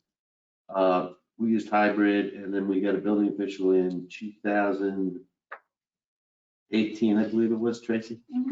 And then we were told that the hybrid would go down. If you look at the numbers on hybrid, there's very little change. Hybrid's the outside contractor we use to supplement the building department.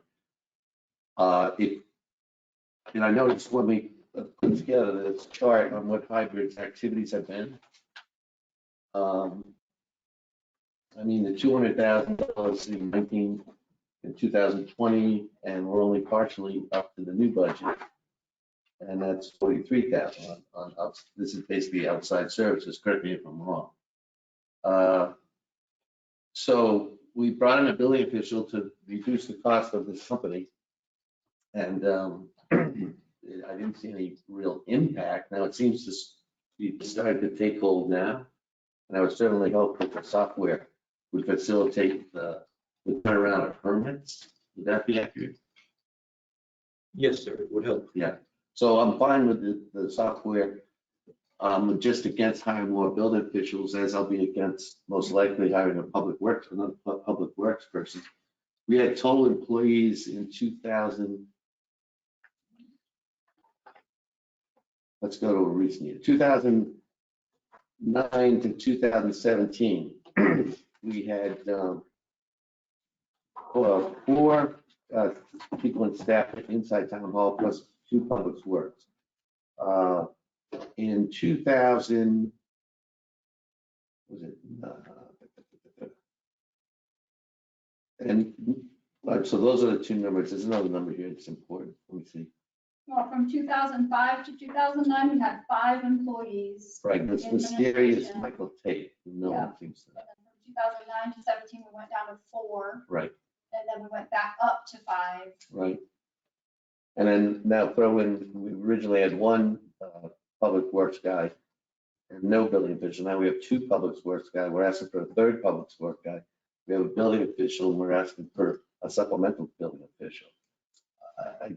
Maybe it's me, and I know there's a more expensive building going on in town, but when I pulled the numbers on the permits applied for, the permits accepted, it was relatively the same from 2015 till now. What's increased tremendously is the inspections. That's because of the, that's because of what the permits are. So Right, but so the example given to me was that in 2015, if Pelican Harbor had applied to repave the driveways, there would be 40 permits needed to repave the driveways. Now there's only 1 for the entire development.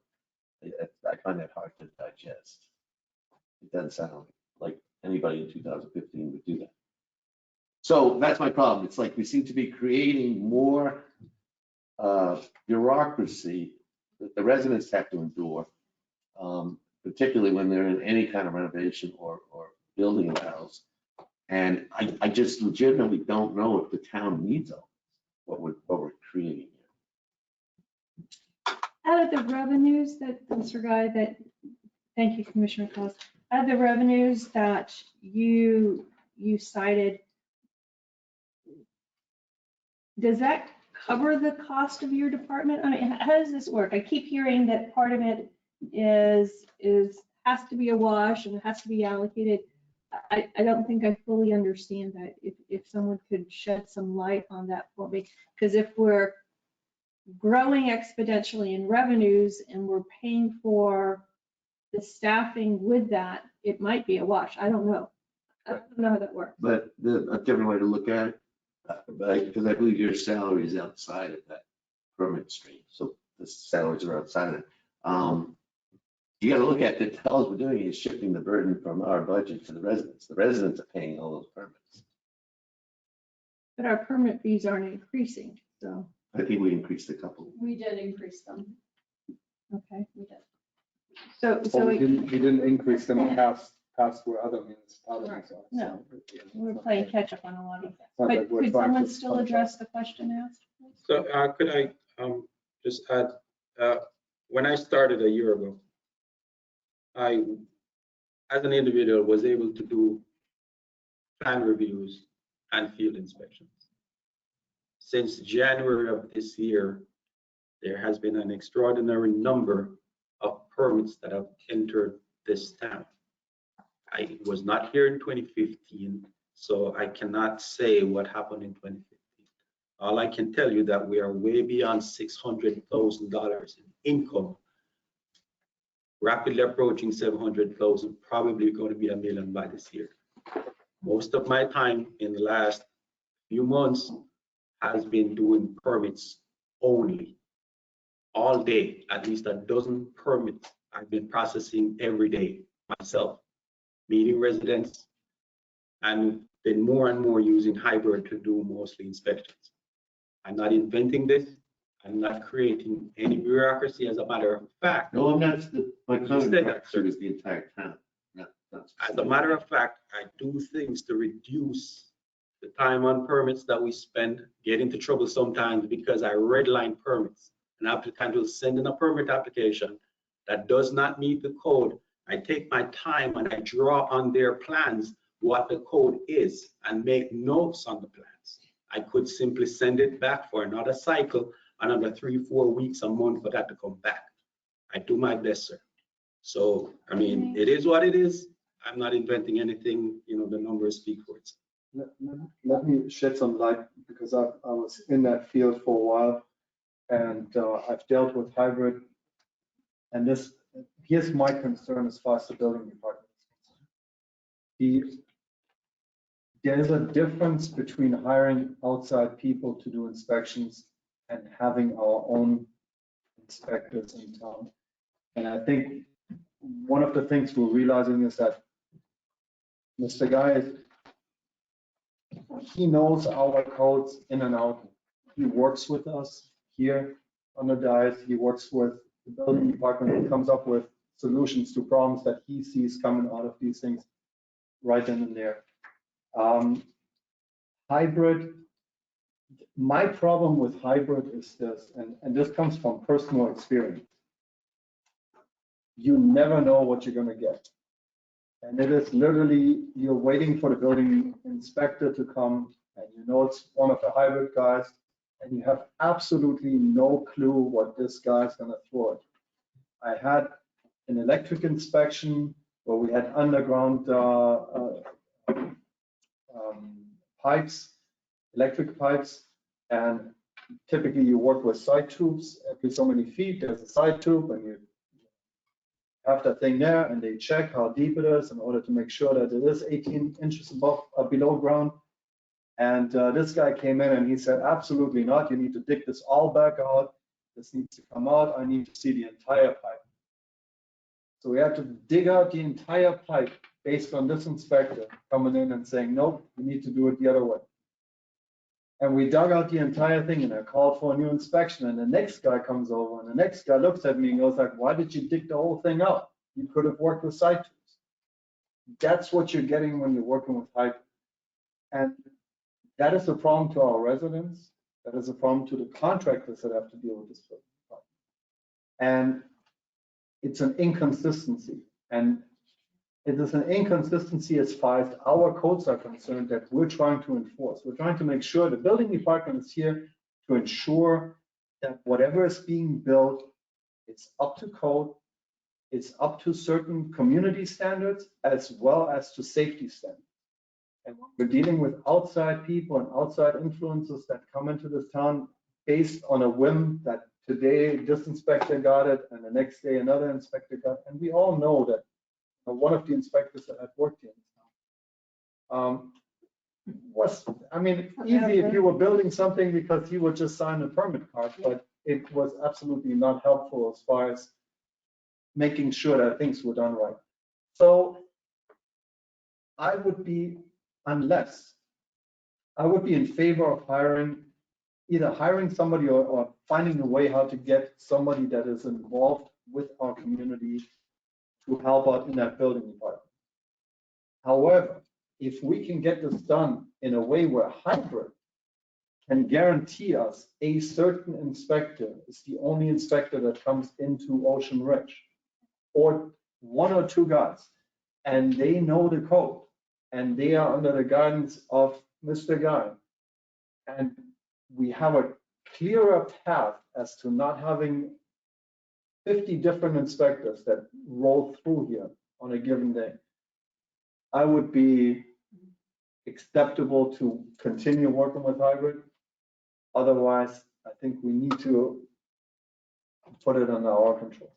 And they won't do that because they send over an inspector based on whether it's an electrical or a plumbing or mechanical. They decide who they're sending based on what the inspections are. Let me rephrase that. They have a few good contractors, and just for the public, the inspectors are actually general contractors typically. They're either general contractors or they're specific contractors for that particular field. So an electric inspector is an electric contractor typically. And a general contractor that has the electric license, that has a plumbing license, if we can get them to agree that there's only one or two people, if not, I don't think it's a service that we should do. Well, you brought a very good point though. If hybrid has an electric guy who comes here to deal with electric, they have a plumbing, comes to plumbing, how many categories are there? Are we getting the same person for electricity? Or can we request that? Request that for water? We have 4 categories: building, electrical, plumbing, and mechanical. The mechanical or the plumber will do gas sometimes.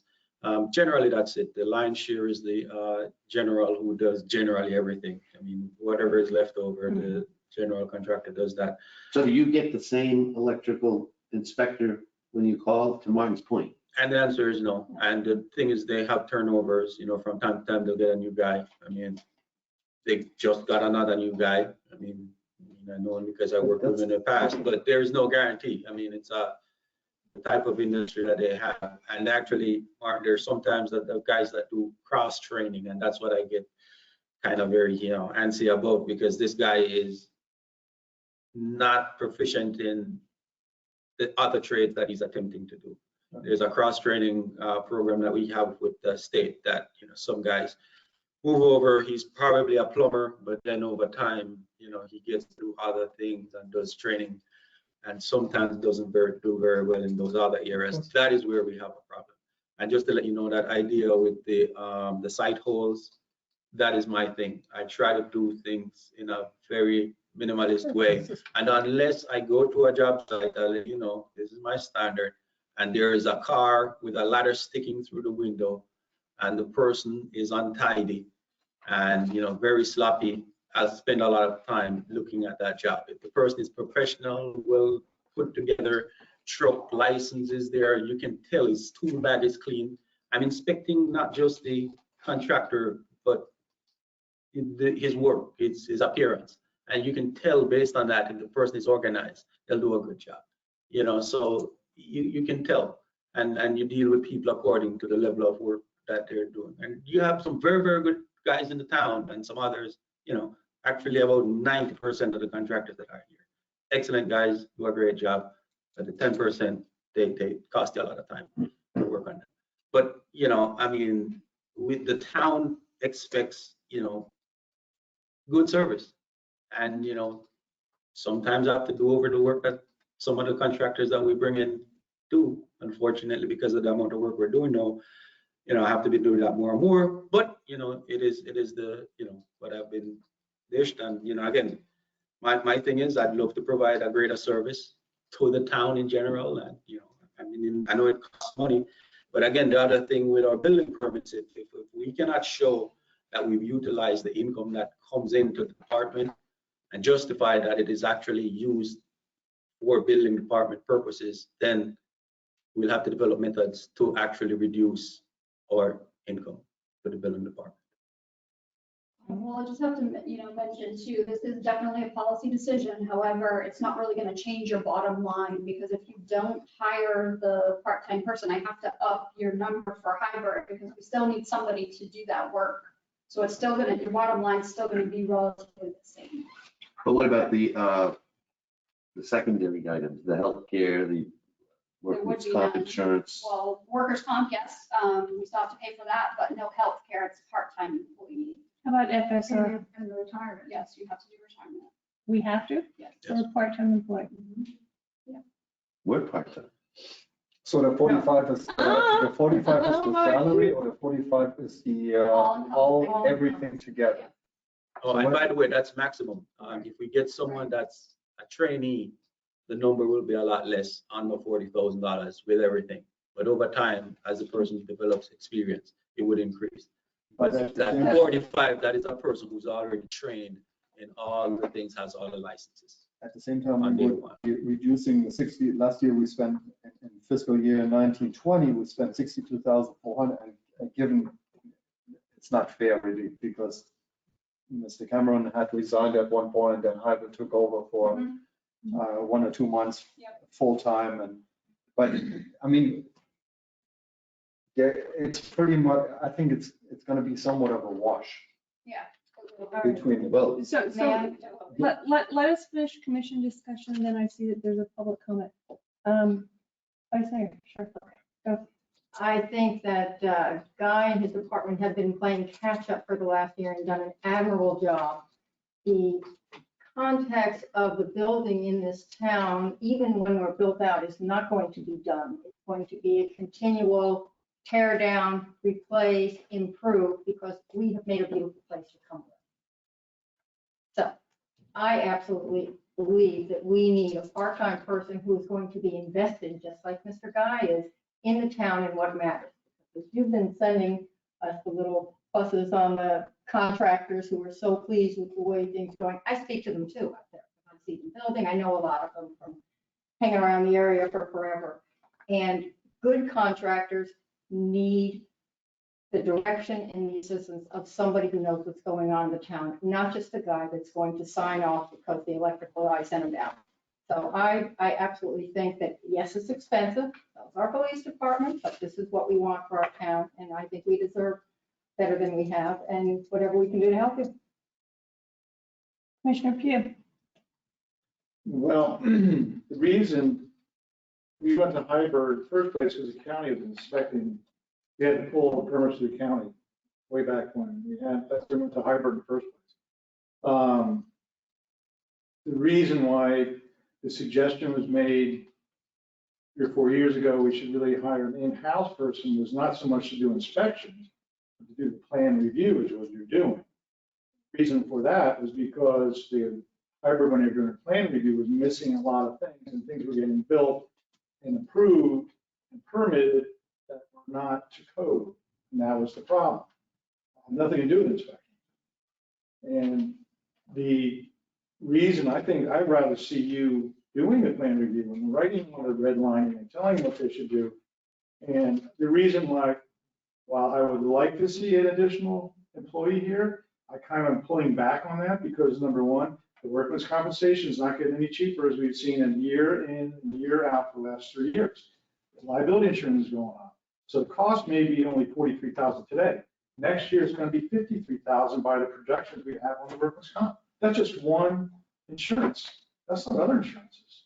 So by utilizing it doesn't have to be hybrid, by utilizing another company to do the inspections and you being a gatekeeper for those inspectors does work.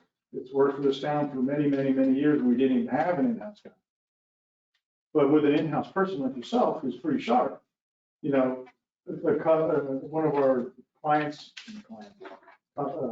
homeowners, I should say, has a problem, they call the building department, talk to the building official, at that point, you would go out if he has a problem with an inspection. That's how we've done it in the past, that's how we used to do it now. And so maybe I'm not, at this point, I'm on the fence with the hiring of somebody, but after reviewing the budget, I'm even farther on the side of keeping a subcontractor because the cost of the town going forward is not just today, and that's the thing, we're just doing the budget for next year. We hire somebody in here, now we put the money and the time in teaching that person, everything there is about Town of Ocean Ridge, that cost is gonna steadily go up, not. So we're complaining about 900,000, you're gonna be adding to the budget every year with this additional employee. And it's expensive to hire employees, it's expensive for this town to hire more and more employees. So if we can utilize a company that does provide inspectors, and yes, to your point, the inspectors, Hybrid, even the other, I think there's a couple other companies that do it, their inspectors have been a little, because the turnover has been unbelievable because the amount of jobs throughout the state of Florida they can go to, really write your own check. However, I think the town would be better off at this point to keep a service like Hybrid and to have them only do inspections. You be that guy's doing the plan review and then having to go out if you have to check on jobs that may not be going as well as it should be. And they also have the ability, people in this town, it's a small town, they can call here and they can complain, which basically they do complain. So at that point, that's when you go out there and you put the hammer down on the Hybrid or whoever inspector is. That's my view of doing it. But IT is a great idea though. IT is new, well, that's saved a lot of time. What's our legal standpoint as far as liability is concerned? If we have an in-house building official, you do the plan review, Hybrid goes out, they do an inspection, they catastrophically miss something, building burns down. Are they coming after the town of Ocean Ridge or are they going after Hybrid? Both. Well, yeah, but who's actually liability? A lawyer's gonna go after both, whoever's in the deep spots. Right. But there's also, we have errors and omission insurance also, just like engineers. Unless it's something that was deliberate and they can prove that. But that's a hard hill to climb. Good question to ask. Public comment. Thanks. I wasn't sure I was allowed, but Zoe-Ann Hennigan, 91 Island Drive South. I'd like to speak.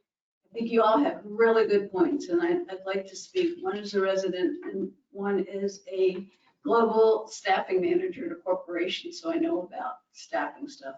As a resident, I think service level is really important. I think I has done a great job, and people want fast turnaround. As a staffing person, I think what Steve and Jeff has said, I'd like to look at this as more of a strategic point of view. And I think if you hire somebody, we're setting ourselves up as a town. I think Jeff really said it a lot more clearly. You've got all your other benefits, your retirement, your whatever the retirement things are, all the insurance things. And once you put your stake in the ground for a part-time, it's going to explode into a full-time. Building is probably a very cyclical type of thing. And I don't know if Hybrid is the only game in town, and Jeff's alluded to that, whether it's Hybrid or some other kind of vendor. I think from a staffing perspective, it would be the most economical, and you can make it a really good strategic partnership if you contract, whether it's with Hybrid or some other company or an independent person, but they're directly under Guy's supervision, who Guy is ultimately responsible for them. I mean, Hybrid says they've got all these specialists in these different areas, but you hire somebody part-time and they're not going to be a specialist in these different areas either. So if you get somebody that's under Guy's tutelage, He's dedicated to the town, but he's not an employee. He's a contractor, whether it's with a company or as an individual contractor. I think you've got the best of both worlds. Okay, thank you. That would actually be something that we should probably explore too, if we, instead of hiring that person, if we can get them on a 1099. What Mike That exists for municipalities. Chris, what did he say? He said he can't, I mean, we had Don here for years. Oh, Yeah. He was dedicated as the building official, but but they never dedicated an inspector. What did he ask Mike? What did he said no? They don't do that. Did you ask him? so I'd like to break this down into two sections for consensus going forward. It sounds like everybody is in agreement with the software upgrade, correct? Correct. Commissioner Pugh? Yes. Yes. Okay. Next part of the equation is, I mean, I see both sides. I also have personally experienced the inconsistency with hybrid, and I don't think we're teaching that dog any new tricks. And I think actually they're one of the better inspectors out there. I see what other municipalities go through with their inspections. And we just had a very lengthy discussion about wanting and desiring a concierge level of service within our town. And whether it is a direct safety issue with a police officer stopping a suspect, or a maybe down the road safety issue that wiring was faulty and somebody's electric panel causes a fire, which is not only harm to them, but maybe others. I don't see that there's any way around it. We're trading dollars for dollars. What we are getting though, is we're getting someone who knows our town. And will there potentially be increases year after year? Yes, but I think we're also going to increase our permitting and our building. I don't think that that's anything that's going to stop here. So I always feel like if you are going to have a revenue producing department and it is strong, you need to give them the tools that they want. And I think that we have been very good about doing that with our police department, and we should give Mr. Guy the same courtesy. And you know what, if it doesn't work and we find that the level of service that we're getting from this person is not met, doesn't meet our needs as well as hybrid or somebody else, then I mean, we're not talking about a 20-year contract for a part-time employee. So I would be in favor of trusting our department head and going forward with a part-time person. So.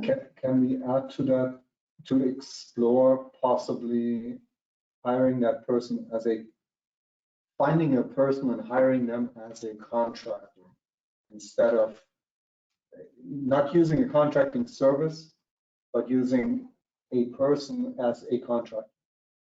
Would that eliminate the Pretty necessity? as a contract, it's like Subcontract. Yeah, but would that eliminate the necessity for workman's comp and for Well, he FSI? has to carry his own, he has to be licensed. To be like He will You're charge not us gonna more. get one person that does everything.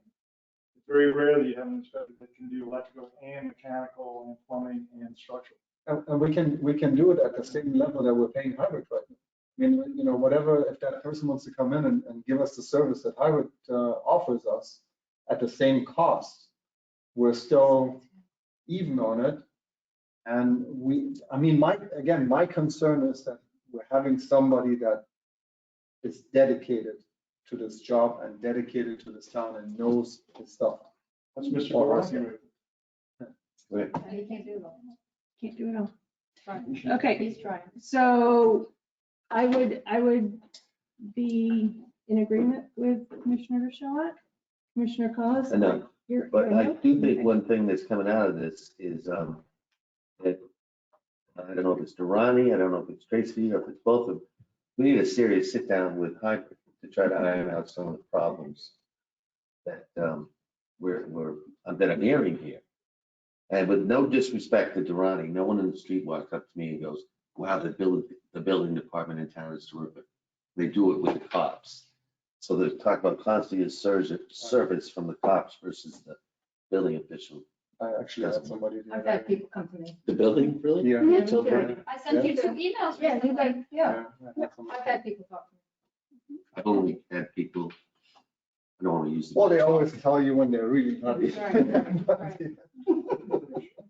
So I feel like we're probably a little divided, but I believe the consensus is 3-2 to move forward with budgeting for this, with the caveat of yes, seeing if there's any work to be done with hybrid for the remainder of 6 months, because this will not take place immediately.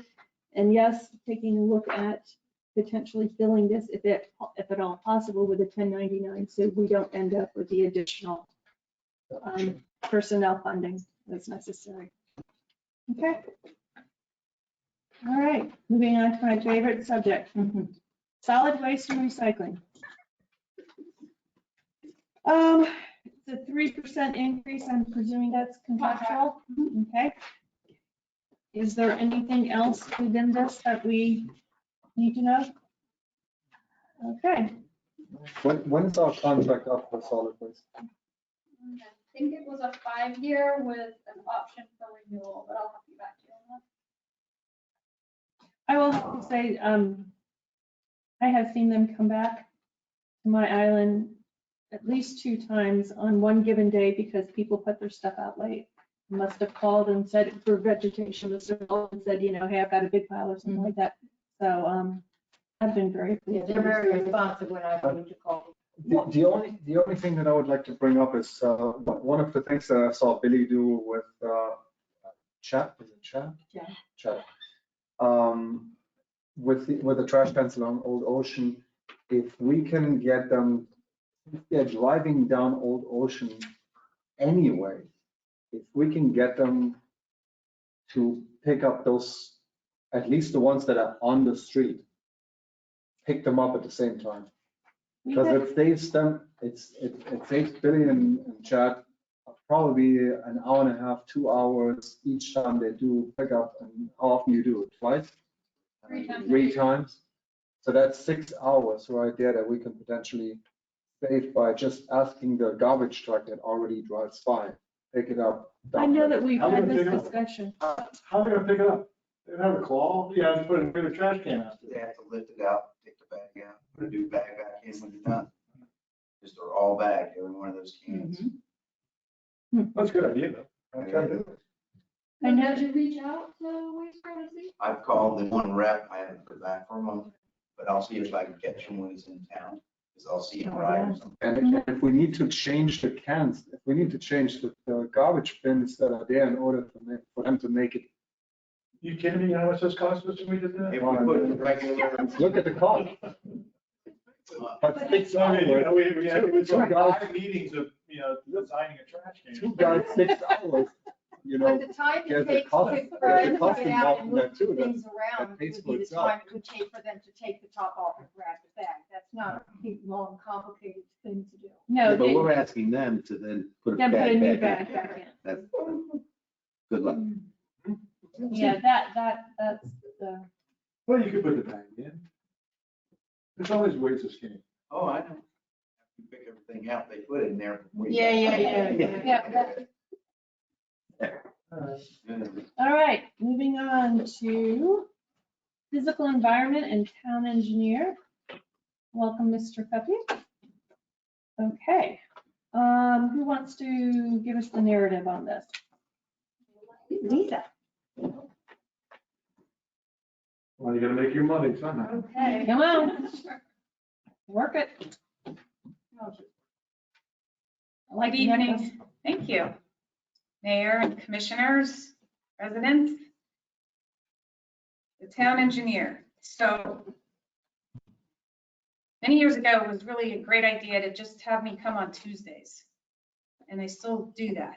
And the reason why I do that is so that you can kind of get me doing 2 or 3 or 4 things at the same time. So to be efficient, I'm here on Tuesdays to do the drainage inspections for the most part and deal with resident issues. But whenever I can do town engineer things, I do that at the same time too on Tuesdays. So it's worked. I think the residents that call up during the week, because they do call up on a daily basis to discuss drainage issues, sometimes on an hourly basis or on a tidal basis. We collect all of those concerns, and then we try to knock them out on Tuesdays. That way, sometimes people are really passionate and they kind of have to think things through, and I need to think things through. And so to be efficient, we kind of think our thoughts through and then have a discussion on Tuesdays. So, but I also wanted to point out that it's not just me. It is definitely not just me. I have a wonderful staff that whenever I don't need to do something because I'm at a higher hourly rate, I try to pass that down to someone in my office at a lower hourly rate. So in saying that, I have another professional engineer, woman in my office who does not work full-time, but I have her do all the reviews. And she's also the one that attends, because we forgot about this. We have a developmental review committee, I think that's what it's called, that we never had before.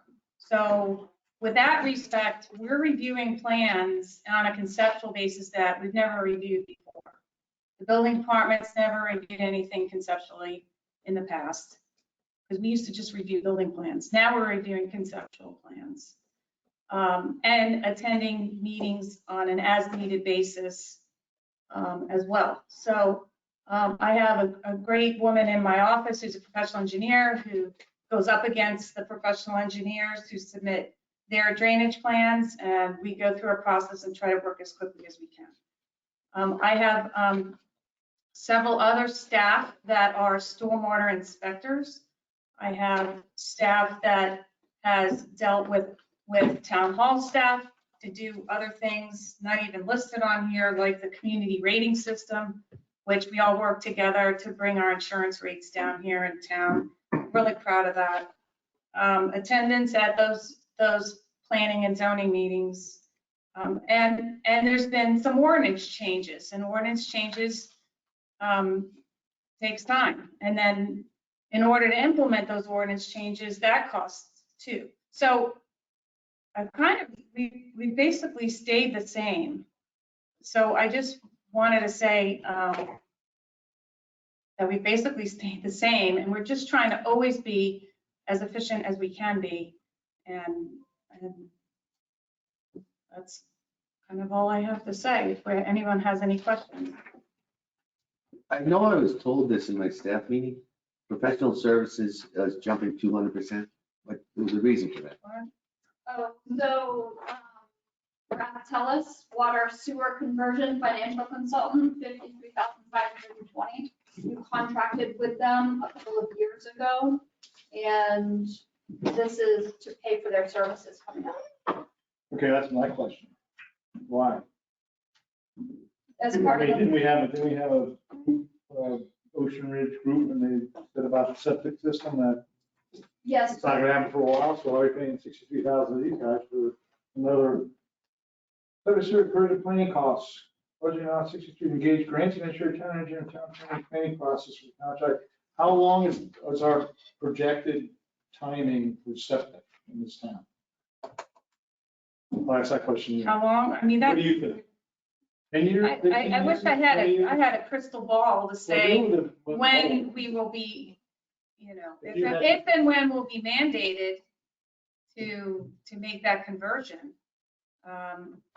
We just don't, there's just there's no indication on a political standpoint that there's a mandate coming down the pipe, but. Are we putting $63,000 out there for something we have no idea that could be years from now? Well, I think there's some contractual discussions that need to be had with respect to the water distribution system. And that's something too that we never really focused on an engineering standpoint, is the water distribution system. Very well And that, explained. and that Water system's distribution. getting old, like the rest of us. We need to So take care of it. This specifically says septic, not water Yeah. distribution. system. Okay, water/sewer. So of this 53,000, what percentage of that is going to be for the 30-year contract, water main contract that we are going to renegotiate this year versus sewer? This is all sewer. This is all sewer. This is all the sewer planning. So the water contract negotiations are going to be above and beyond this? That's happening this year in this current fiscal year. Okay. So the idea here for the 53,000 is forward thinking to Raftellus to give us financial background as to what could be potential financing options. And I guess to your point, Commissioner Pugh, without hearing from septic to sewer saying a timing as to how they want to proceed. Okay, but understand you already contracted with this company for this service. Now we need to pay them to do the work. So it's either you So that end on a contract or, I mean, you already hired them. You contracted with them, How much have we paid them so far? none, because they haven't started that portion of the work yet. So what Could could- we not delay it a year if that were much better to our pleasure? I mean, we've got a good working relationship with them and they're an upfront firm. I can't imagine they'd be like Fungu and taking your money and running. And to answer Jeff's original question, the grant writer felt that the earliest any decision would come on the barrier items, septic to sewer, was 2024, and that would be the decision. To start the mandate. Yeah. To, right, and then that you would have a 10-year window to accomplish it. So, Yeah, but I mean, the discussion, let's bring this back. The discussion as far as septic to sewer was always, we wanted to be ahead of the curve correct. and not wait for the mandate to come out in 2024. And then all of a sudden, all of the barrier items are now fighting for the same contractors and the contractors are jacking up price. I agree. I'm simply saying, to Christine's point, delay it for a year. We're $900,000 over budget. Now we're only $850,000. I'm totally with you. If we can do 47. that, delay. 47? Hurt to pass. Tracy, did that study have to occur before we could even be considered for another grant? Just a question, I'm not sure. It will help in the planning because we have to finish the financial aspect of it. This is the financial planning for it, so it will certainly help. But we can Where would that, potentially delay it. where would that money be coming from? Would that be coming from the penny tax that we're putting aside anyway, or is this gonna come straight out of our budget? So to Commissioner Fisher-Hawk's point, we've been putting away the penny sales tax and we've saved about $340,000 thus far as reserved funds for septic to sewer planning. So the question is, would that 53 be from that fund or above and beyond that? Yeah, so the 900,000 that you see coming from your reserves, plug it here, some of it. So 63,000, that could be your, you know what I'm saying? So we would. Because that's sitting in reserves. Correct. So it's not a separate line item. So So it would technically be coming out of reserves, but it's dedicated reserves that this would be coming from. correct, but it's still reducing that 900. I don't want to be Yeah. pound wise and penny foolish. I also don't want to get behind the ball because we took a very proactive stance 2 years ago But to we're get looking at going on this. 900,000. So could we first reach out before we make this a definitive idea to Raftellus and, you know, just explain it's a really tough budget year. We want to continue to work with them. But, you know, we were kicked to the ground once with the grant. We're not sure that we really need to make these expenditures. Right. they Yeah, we're gonna rejected it. go beyond hand on Yeah, Thursday. And was that contract directly for 53,520? Yes. So it's not like 43,000, No, then we still have 10 minutes. good try. Second thing, is there any way that we can allocate any of our engineering line item fees and pay with them with this Recovery Act Fund money? Because it's going directly to drainage, it's going directly to different things. Looks scary. Well, yes, but don't forget that we have to do every grant dollar that we spend, we have to report. Okay. So it has to be for a specific project. So we Okay, can't I mean, say Lisa could break this down- line, this line, and this line. It has to be a project, and we determine how much does that project cost. We have to. You break do a it up line item individually. breakdown on most of your monthly reports Yes, anyway. and on capital projects for sure. Okay. We can check that. I'm not asking you to reduce it right now. I'm just trying to, figure out, we got How to use 400, that. I'm gonna use 399. How to use it as much as we can. I have a question. The conceptual planning you said earlier, conceptual plans review, you and Yes, I think, what is it called, DRC? Development plan review. Oh, sorry, That's the building department. DPR. Right. Yes, So so, that's what I'm saying. So is this because of the planning and zoning thing we do, or is that why you do these conceptual plans? so I don't recall how many years ago, not too many, maybe two. There's this developmental plan review committee, which is the planning and zoning board. And they meet once a month or as All right, I needed, get it. right? So we review those plans conceptually. And over and over again? Sometimes. Well, what we hope for is that we review it up front so that when it comes in for building permit time, there's basically minimal comments or issues. Okay. But we're reviewing them on a conceptually because there's always, and it's not getting any easier.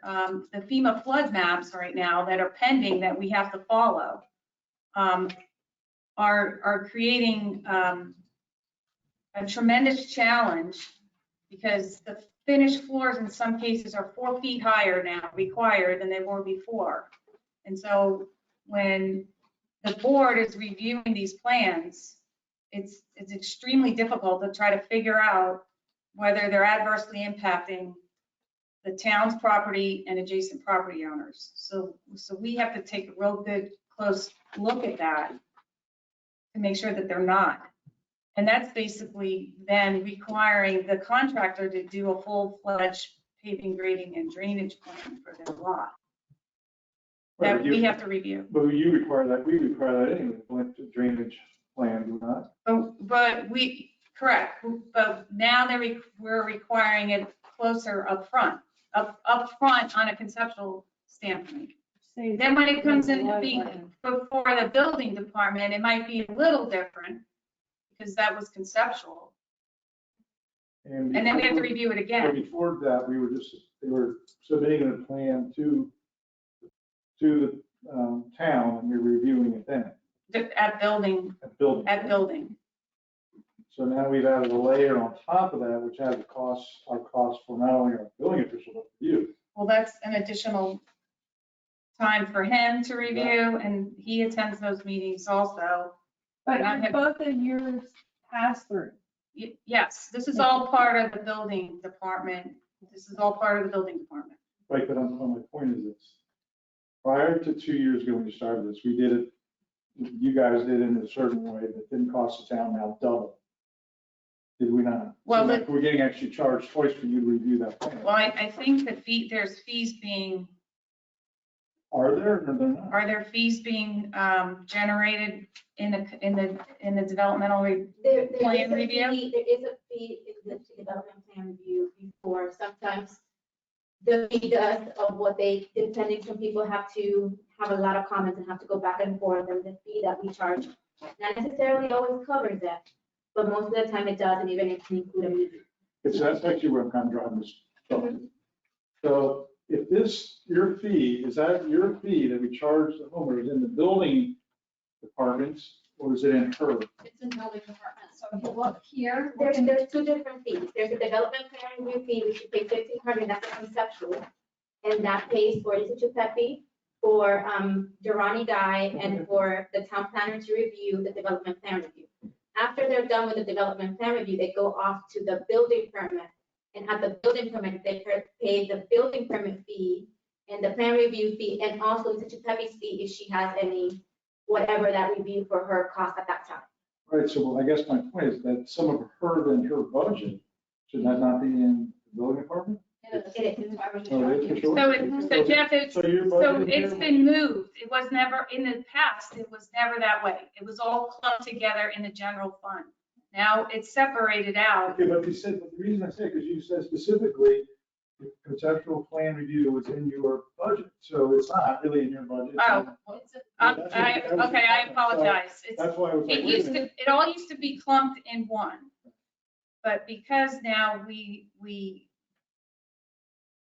as Tracy did as our treasurer, separated it out so that it's clear that you can see what's a building department function and what's a town engineer function, two different things. I'm 100% with you. Yeah, and it wasn't like that before. Okay, that's why I wanted to make sure that. You're right. Budget. Any other questions for That's, Mr. Pepe? they comment, which I think Tracy said something that's very important. We have this wish list at the end, right? We could move some of these items up, which, the way I understand the 400, it expires September 30th? Or does it expire December 31st?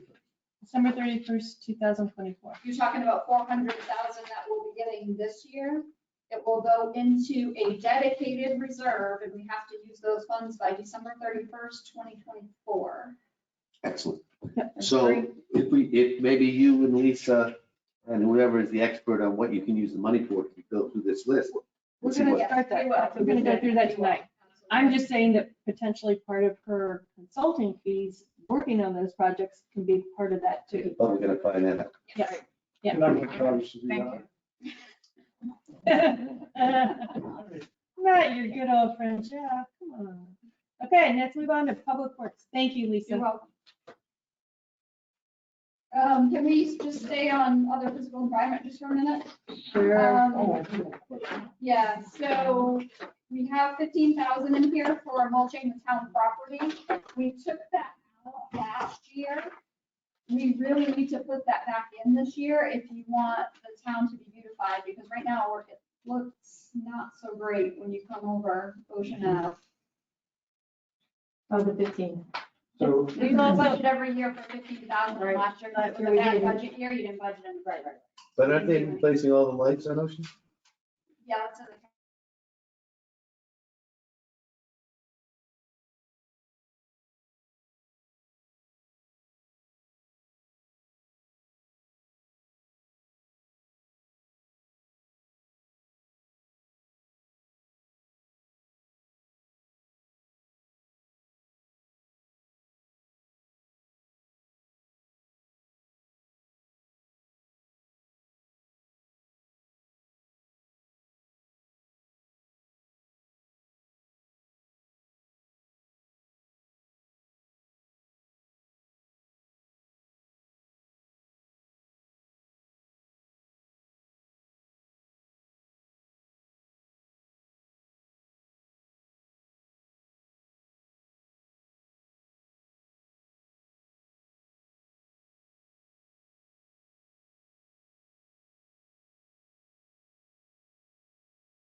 But that's it. So how can this be possible? 75. Well, this was 70. Okay, so these are 74. It took me 2.5 hours to get plus your district. Okay. They were working on the air conditioner, so they may have. Discussions.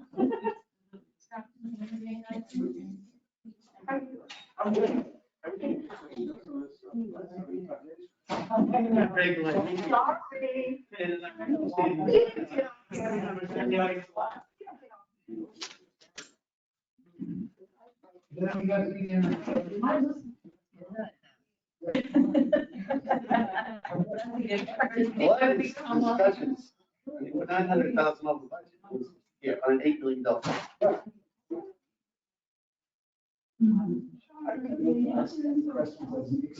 Yes, you can. If you can, you're married to me. And I can't. But you can say stuff.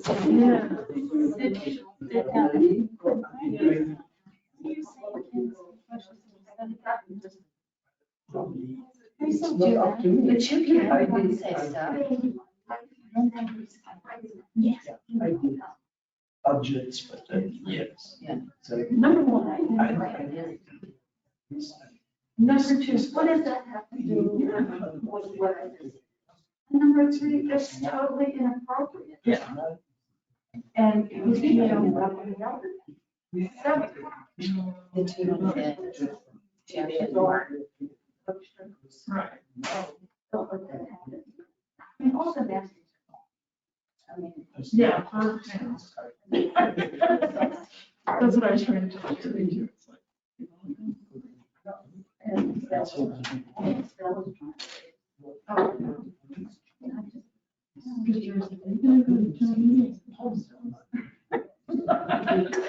It's too short.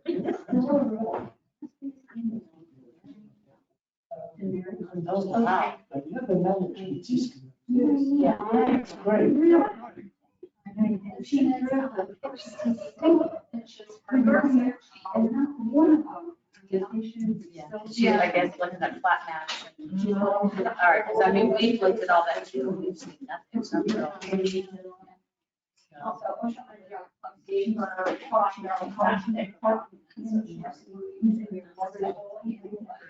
yeah, well, actually, I mean, from our Yeah. and that's she did.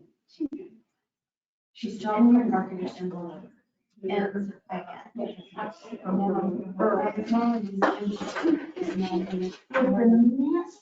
the beach days, yeah.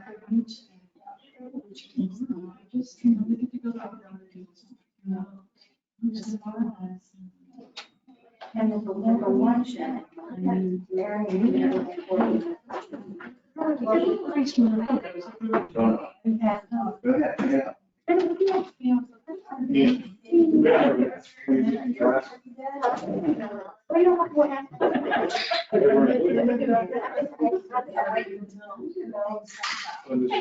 Why would you?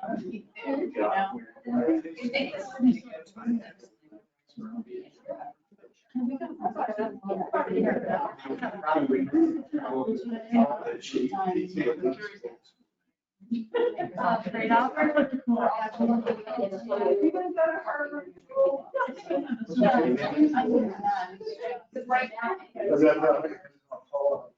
But the beach access.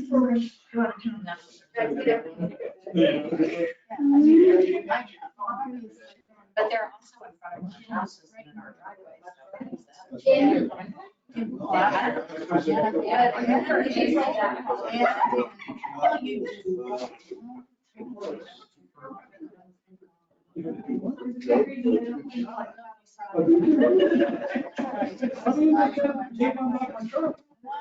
Need No, I was not. Man, if you heard the trash cans be no bag. Just dog. Dog shit in That's why I said.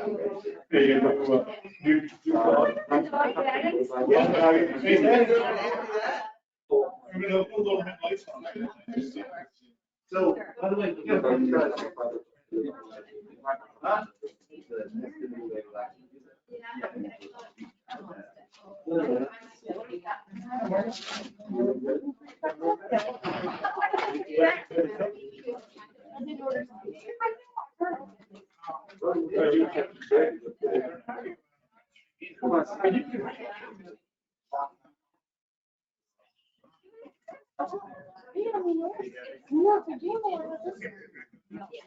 Okay, we're in the middle of it,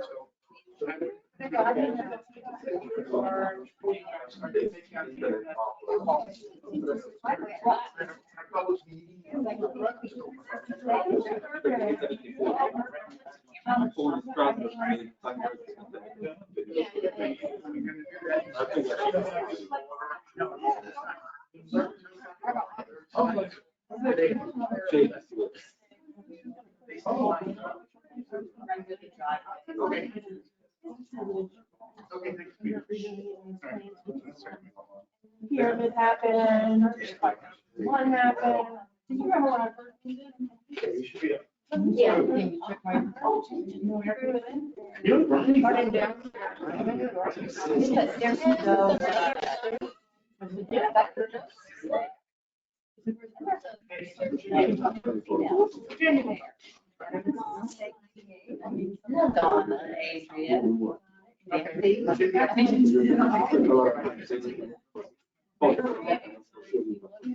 No.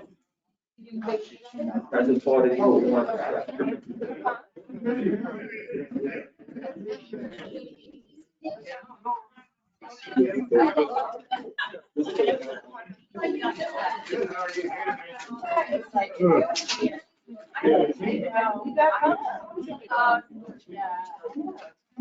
Chief, is the internet back up? It is. We get going? Yeah. All right. Aw. Deal with it.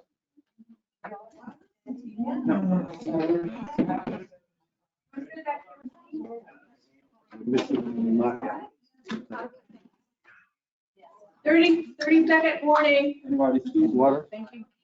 No cold water in there. That's fine. I'm good. Thank I'm you. good.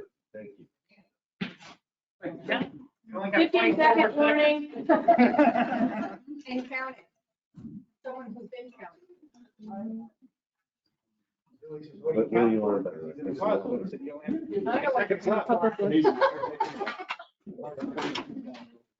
You hear the bell.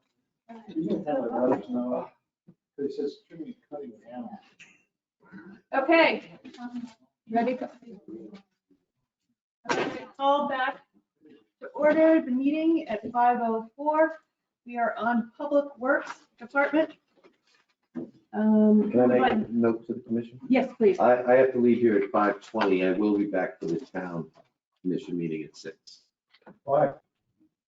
I mean, we're gonna sit here and endure this. By the way, we have pizzas running for everybody. Pizza? That makes up for everything. Tracy, they're here now trying to deliver. Oh, the pizza guys? Thank you. Is that a budget item? See? I volunteered to take them. Okay, Public Works. You were saying about. Oh, you were I speaking did. about the quality of level of service. Level of service, again, my belief in letting people who run departments know what is best for the department and not micromanaging. The only way that I would be comfortable moving forward with exploring this, though, is, again, if it were only done on a 1099 basis without all the additional accoutrements. Okay, Commissioner Cos. I think I want me to speak for you? No, I'm warming up. Okay, good. The position would be responsible for garbage and litter pickup, mowing and trimming. So is the garbage and litter basically Old Ocean? And up and down A1A, anything you see along the sides. But it's And like- in this building as well. Now, the Billy, the supervisor of this thing? Can you be? tells I you mean, that. you're the big guy. I want to know what. Right there. I know. No, the next page. I mean, some of this stuff. No, next page. So let me just say, we've given you the reports on what Public Works is responsible for. It's really tough for two guys to handle everything that they're doing right now. And part of this is because there was a lot of deferred maintenance in the town, and now the commission is really acknowledging that we have a lot of maintenance items that need to be done, and you're funding that, but you're not funding the employees to be able to do those projects. So this is where this comes in, where we need extra help to take care of the projects that you're funding. Are we able to do it in the vehicles we have? Yes. Yes. How can we have more budget items today than we had prior to that? Say prior to 4 years ago. Did we have any? I mean, the fire hydrants were there, the fire hydrants needed to be flushed. And they didn't. They Nobody didn't. ever- They were- They were budgeted. For Jamie, they were budgeted, it was just never done. But then we were also running with one guy. Right. What I'm saying, if the money was in the budget, so why do we suddenly need money in the budget to do it? No, what I'm saying is that we were not doing it when we had one guy. Now we have two. I was the one guy. We were the one guy. And I'm not Right. trying to blame you because you couldn't do it. Right. You physically, that there was Right. no way that you could have done that on top of it. And that's why it wasn't done. But now we are two. Right. So don't shoot me. In the past, and I may be totally off on this, don't shoot me now. What I saw Public Works do was two people sat in a golf cart and drove up and down A1A every once in a while and bent over with pincher sticks and picked up trash. And records were falsified about fire hydrants. Valves were not checked for anything. Generators and pumps were not run on a routine basis to see if they were functioning or not. So that's the difference between 1, 1.5, 2, and maybe even 2.5 is all of a sudden what the job description did not necessarily change, but the work being done has changed. Right, and that's why we have two. We did have 2. Right. So Since always 2010. was two. We've had 2 since 2010. We paid for two. 2 people, but only 1 work. Yes. Right. The other guy would get lunch. I'm not kidding. And he can only do as much as. And that's why our workman compensation. Physically. is And now let's do it. Yes. Remember, we hired Billy part-time. Mhm. We had one guy who hired Billy part-time. So, And we had an assistant public works Mhm. manager. I remember you and Billy were on the street cleaning the fire hydrant. Chief, you recognize. So I'd like to make sure that everybody is fully aware that prior to me starting in, when I started, there were 2 public works people in 2004 and 2005, and historically back well before that. We went down to 1 public works person. And then we increased to 1.5, which was Billy. And then we went back to, and then we stayed at 1.5 because we still had Billy full time and the other guy. A little joke there, sorry. So the guy that wasn't doing the work is not here anymore. But historically, there were 2 public works people. We tried to get away with that because we outsourced a lot. I don't want to speak pro or con, but I want to bring a point up. You talked about trash collection on Old Ocean being a 6-hour-a-week drain. And you talked about trying to get our waste contractor to take on that function. Our waste contractor comes on Tuesdays and Fridays. Our public works people traditionally pick up the waste on Monday, Wednesday, and Friday to avoid overflow and spillage and complaints. If you go to Waste Pro and have a discussion with them, and there is any additional charge, I don't believe, I believe you're still going to be having Public Works pick up the trash, and you might have Waste Pro picking it up in between. That's all your solution. So if you're looking at a part-time Public Works position or a contracted position to take on those menial chores, and I hate to use that term, but in the scheme of things, picking up trash compared to taking care of your fire hydrants and your valves is a menial chore. A cost benefit analysis and the ability for us to not have to pay an outside source and use them for other things, especially in times of emergency, I'll use the fire hydrants. We brought in folks from different places to address that fire hydrant issue because it was a necessity. So we took people from their responsibilities and did that. That's what we try and do all the time. But as part of your thought process, I would ask that you consider that and what you talked about earlier about the trash and garbage. Good point. But, I mean, tell me if I'm wrong, we're going well beyond just trash can pickup. Okay, I understand. Well, I'm gonna be real I'm clear. glad you brought that up because I was gonna change my mind. But there's one thing here. This guy's gonna ensure the restrooms are clean and replenished with paper supplies and soap as necessary. We do that Then we have a cleaning crew coming through you twice a week, once once a week. Once or twice. Once a week. Okay. Every morning, we empty all the trash throughout the building, check all the restrooms, replenish supplies. I mean, some of this stuff sounds a little nutty for Public Works.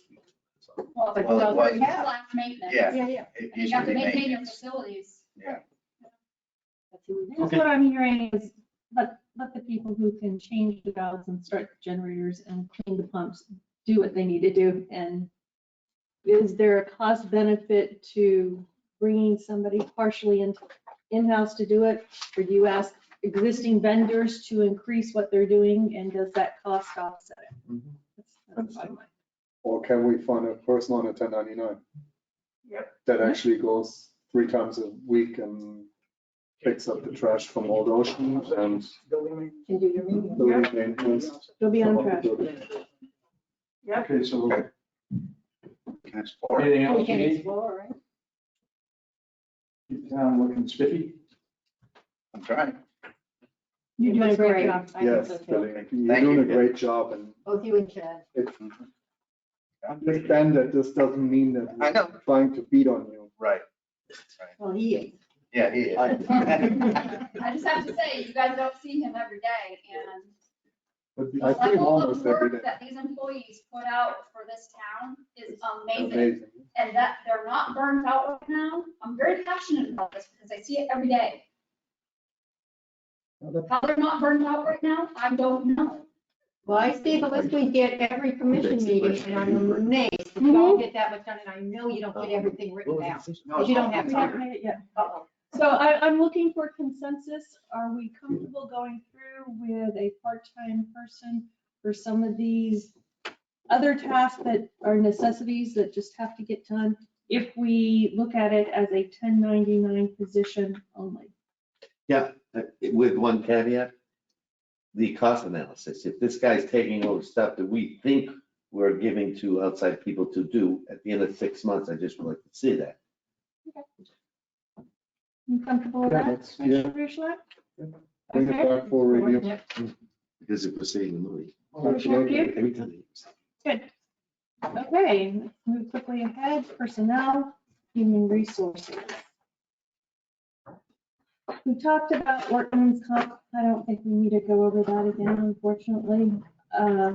Insurance plan increases and FRS increases are absolutely beyond our control. Yep. We're budgeting up to a 5% increase in all staff salary. That is based on evaluation. It was discussed earlier that the average range is anywhere between 4 and 5% based on the evaluations. 3 and 5, 3 and 5, It's usually 4 or 5. 4 or 5. 4 or 5. The one unknown is the PBA contract negotiations. So is there any commissioner discussion on what this? When is that PBA happening? We had our first negotiating session 2 weeks ago. And we will be having our next session coming up soon. How many sessions usually are there? A few, and we'll have a closed door session with you all. So can you publicly answer if, you can't answer them, even a No. generality? No. Okay. Because that would blow up a lot of work. Mm-hmm, yeah. So I guess the only thing on this is under the workman comp insurance, revisiting the part-time. We're waiting for rates. Yeah, I know you're waiting for rates, but removing the line item for the part-time building inspector and the part-time maintenance person. Are we removing that or waiting to? We're going to explore, right, the other Part-time. option, Right. because first we have to see if that's doable situation before we do. Okay, on the maintenance, but not on the building inspector. I I thought it believe. was With both, I think. Isn't that To what see we if it's said? 1099. Yeah. We were gonna try. Yeah, This guy's in. This guy's out. No, No, We're doing, we're doing, what's his name, hyper. no. no, we're gonna no. explore 1099. Well, we got to have, how many more meetings of this? It was a 3-2 on that. Right? So shoot them. Or July, August, yeah. okay, so I would like to ask if at all possible that we have the answers to A, are there 1099 people available? And B, if so, can we remove then these line items off of the workman's comp? Correct. Piece? Yep. Okay. Thank you, it's been a joy. I'll save you some pizza. We'll let you go out there. Capital campaign is really where I would prefer to have you, but Should have moved it up. should have moved it up. Well, should have stayed for the meeting. Okay, contingency. Are you suggesting or asking for a budget of 100,000, correct? And that is based on just historically this year, probably meeting or exceeding. Yeah, if you look at historically, 2018, we spent 140,000, 2019, 63, 2020, 95, so it's pretty much in line with what. And The this year, averages. you're already at 70,000. Yeah. So we're most likely exceeding the 100,000 contingency. Any further discussion? I mean, it's just numbers that are being shuffled I know. around. You shuffle it from one position to the other Whoever position. needs If it, it's yeah. work that needs to get done, it needs to get done. That's what it comes down to. All right, let's try to get to the meat of this, which is our 22 capital fund. Number one, just for the public. Clerk Armstrong, summing it up. We had originally, as part of our 5-year capital improvement plan, had a line item for replacement of our street signs. We have decided that that is a low priority, and we have budgeted nothing against it for this year coming up. Mayor, if I will, if I could, if you want to save time. Yes. The items that you need to discuss are in yellow. In yellow, Because we've already okay. made decisions on the other ones. The only thing that I would like to ask staff to go back and look at is if something is not in yellow but could be used as this 400. Oh, yeah, portion of it as our absolutely. 400,000, Yes, we've already noted that. okay? I don't have anything in yellow. Look at your capital items, FY 22 budget. Look at the bottom. Look at your screen there. Oh, those. Okay, hold on, let me pull that up.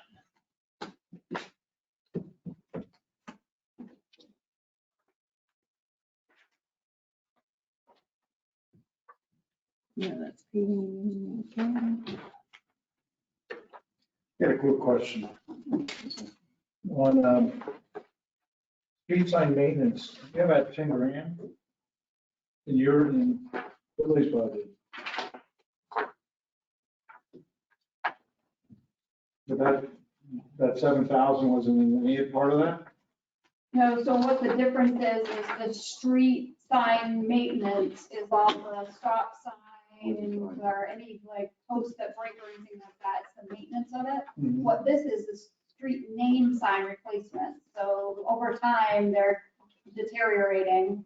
to replace those over time. Okay, so 1, 2, 3, 4, just for public, in case you can't read it, being deferred is street name sign replacement, AC unit for town facility, seal coating and stripping town hall parking lot, door replacement for town hall plus ADA setup. I thought that has already taken place, correct? No, that's for PV. You guys already approved this at the last meeting. Okay, So the first item for discussion would be your number 5. okay. Number 5 is maintenance of town hall facility at $20,000. It is basically looking at since 2008, when the town hall was built, we have not repainted it, and we have not saved any money for replacement of the roof. So these are forward thinking. I do believe that someone had asked at the last meeting, it may have been Commissioner Claus, to get a quote for both the replacement and the payment. Oh, Commissioner? He asked about the painting of town hall, and we Okay. did provide a quote, I believe. 17,000, right? Yeah. I mean, that's gotta be done. Maintenance is proactive. Oh, yeah, absolutely. We just take out a contingency, paint the building and roof. Thank you. Either way, what do you want to do with it? I'd like to go over all of them and then circle back and make a decision, if that works. Okay. So the next one was number 8. Each crossover. Thompson Street and Corinne crossovers are scheduled for replacement in fiscal year 21. That has taken place. Priority crossover for repairs would be the Porter Street crossover for new railings and new decking in fiscal year 22 for $15,000. And you asked us to get quotes on the Ivy wood? Mhm. It's expensive. Huge. I told you there's no way you Oh, How much is the difference? How much is the difference? I only got the quote on Ivy, and you guys probably really don't want to hear what. Yes, I do. Actually, Was it $41,000 to do Yeah, that? they Yeah, are. with the G's. Okay. So I told To you. do it completely over. Palm Beach Mansion door material. Okay, and That's I to, have not, that's to I have replace the not, decking Decking, and rails, rails and rails. everything. Stringers, stairs, complete reface. 50 versus 40. But the structure would The remain poles would remain in it. and the, New stringers underneath, new everything. they would do the stringers too out of the. Yep, And all my- stainless steel bolts and the hardware. My thing with the eBay is that everything that is touchable surface, let me call it that, that is basically where people walk on with sometimes bare feet and where they hold on with bare hands, where you can have splinters, where you can have, when the wood starts warping, the pressure treated wood starts warping. I understand it's a, I don't think that the stringers need to be replaced because you could, technically you could redo those every 15 years, whatever it needs to. But it's one of those things that in the long term, I think it would actually save money, even though it is expensive. Yeah, I replaced Thompson Street crossover, the mat already, and I have the mat of that same wood Right. out in the back. I haven't had the time to get Corinne put in yet. I saw that Thompson Street, it Yeah. looks actually fantastic. Yeah, it looks great. is the mat a cheaper way to go? And the reason that I ask is, could we order a mat and lay it on top of what's already there at Porter?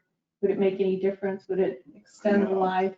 A lot of the decking's starting to rot. Right. Gotcha. Okay. It's a structure.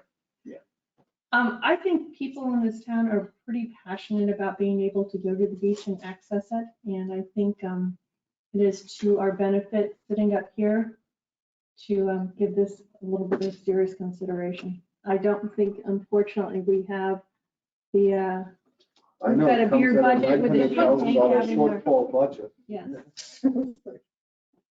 I think this is one thing, though, we still have We leave it in there for now, then the next meeting we'll figure it out again. I mean, you gotta crunch the numbers on these. Well, the only thing I think that we've actually taken off is potentially $53,000 from Raftels. 63,250. Okay.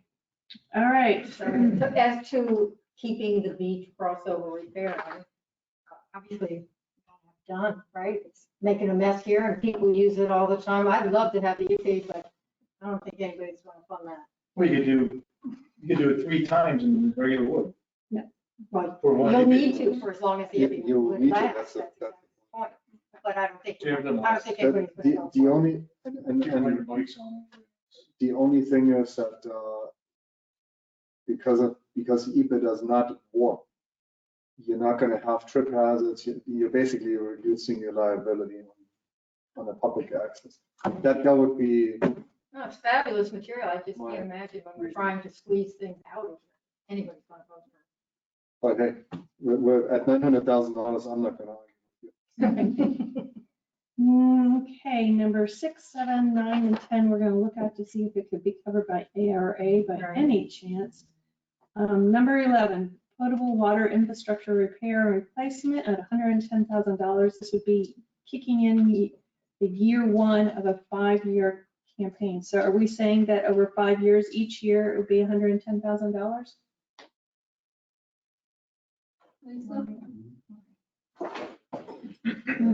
And would that qualify for? Kathy, Yes, it does. Yeah. Take it right.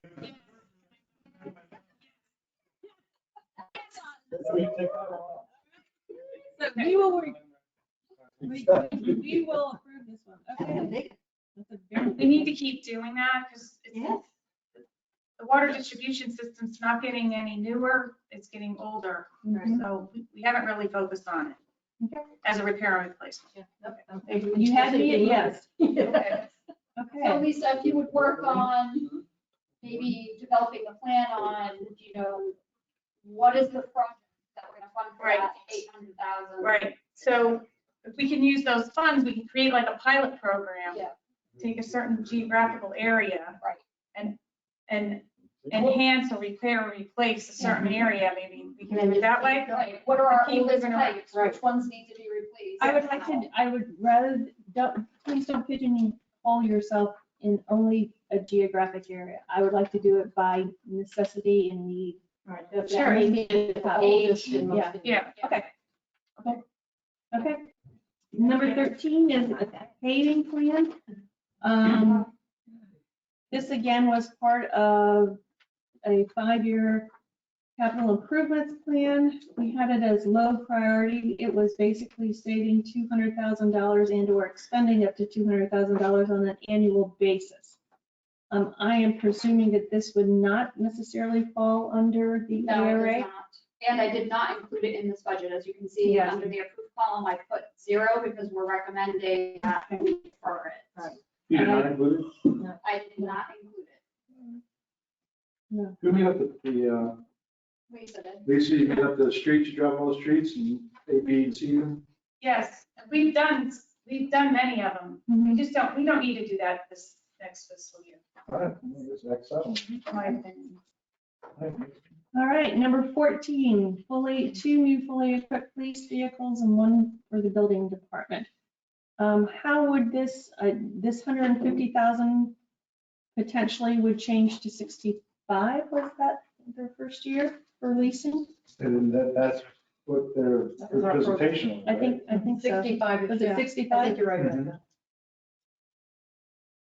So I guess, Yeah, so basically that's cut in half. There's another 65,000 saved. well, I think philosophically we need to talk about leasing versus owning outside of the budgetary process. What are the pros and cons of it? I mean, I didn't feel comfortable necessarily doing that in front of them as they were standing there presenting and doing their.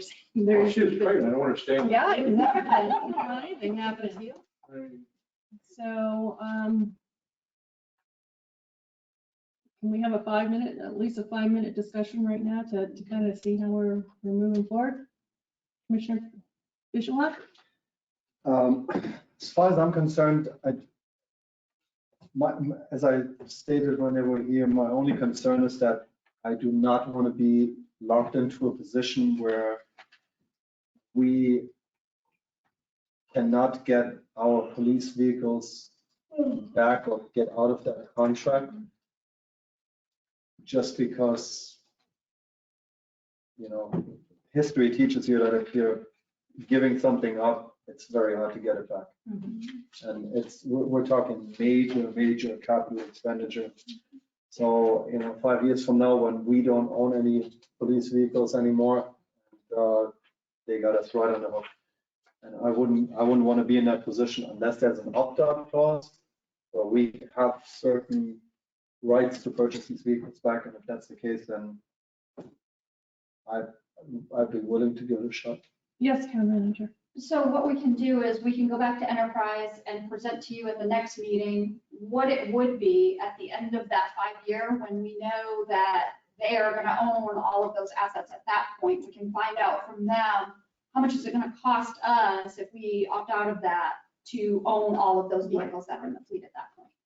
The other thing that I'd also like to know is, could it be a annual contract and let us try it for a year and see if we like it? I mean, we're only giving up 2 vehicles and we'll be able to see their level of service on those 2 vehicles versus the fleet that we already have. We already have still another 6 cars in the fleet, correct? Yep. More or less. Is that We have gonna 10 create total more- right now. 10 total, 8? Okay, so Oh, plus the 2 trucks. 10 plus the 2 trucks. The enterprise plan that they presented to you was for 4 vehicles in the first year at a cost. Oh. Of that 65,000. The second year was to purchase one, purchase one. The annual operating cost was 85. In year 6, the vehicle count goes to 6. However, it still only goes to 151,256 as a contract. But just to take into consideration, we asked you this year for 150,000 for 3 vehicles. It's my understanding, I know that the town manager asked this question in our first meeting with them about an opt-out clause and about the loss of assets for the town on its budget sheet. And I understand that those were answered successfully into her approval from a budgetary standpoint as far as the net position of the town and our ability to, if we choose next year, and this is my understanding, please correct me if I recall something wrong. If we enter into this agreement next year and we don't wish to do a 1 vehicle next year, we don't have to do that vehicle. This is a proposal. We can tailor this every year as we move forward based upon the town's budgetary position. And they have to do that for government because obviously you can't set a budget for a future commission. And I say that's the proper way. So the indication in looking at this and speaking to other agencies and other towns was the best thing about this was that it allows you to actually plan and have a fully funded fleet with much newer vehicles across the board than probably what you would be comfortable with if we had to go out and buy cars as we have in the past in this particular climate. what's your feeling, Commissioner? The contract, You don't? I think it is. You do.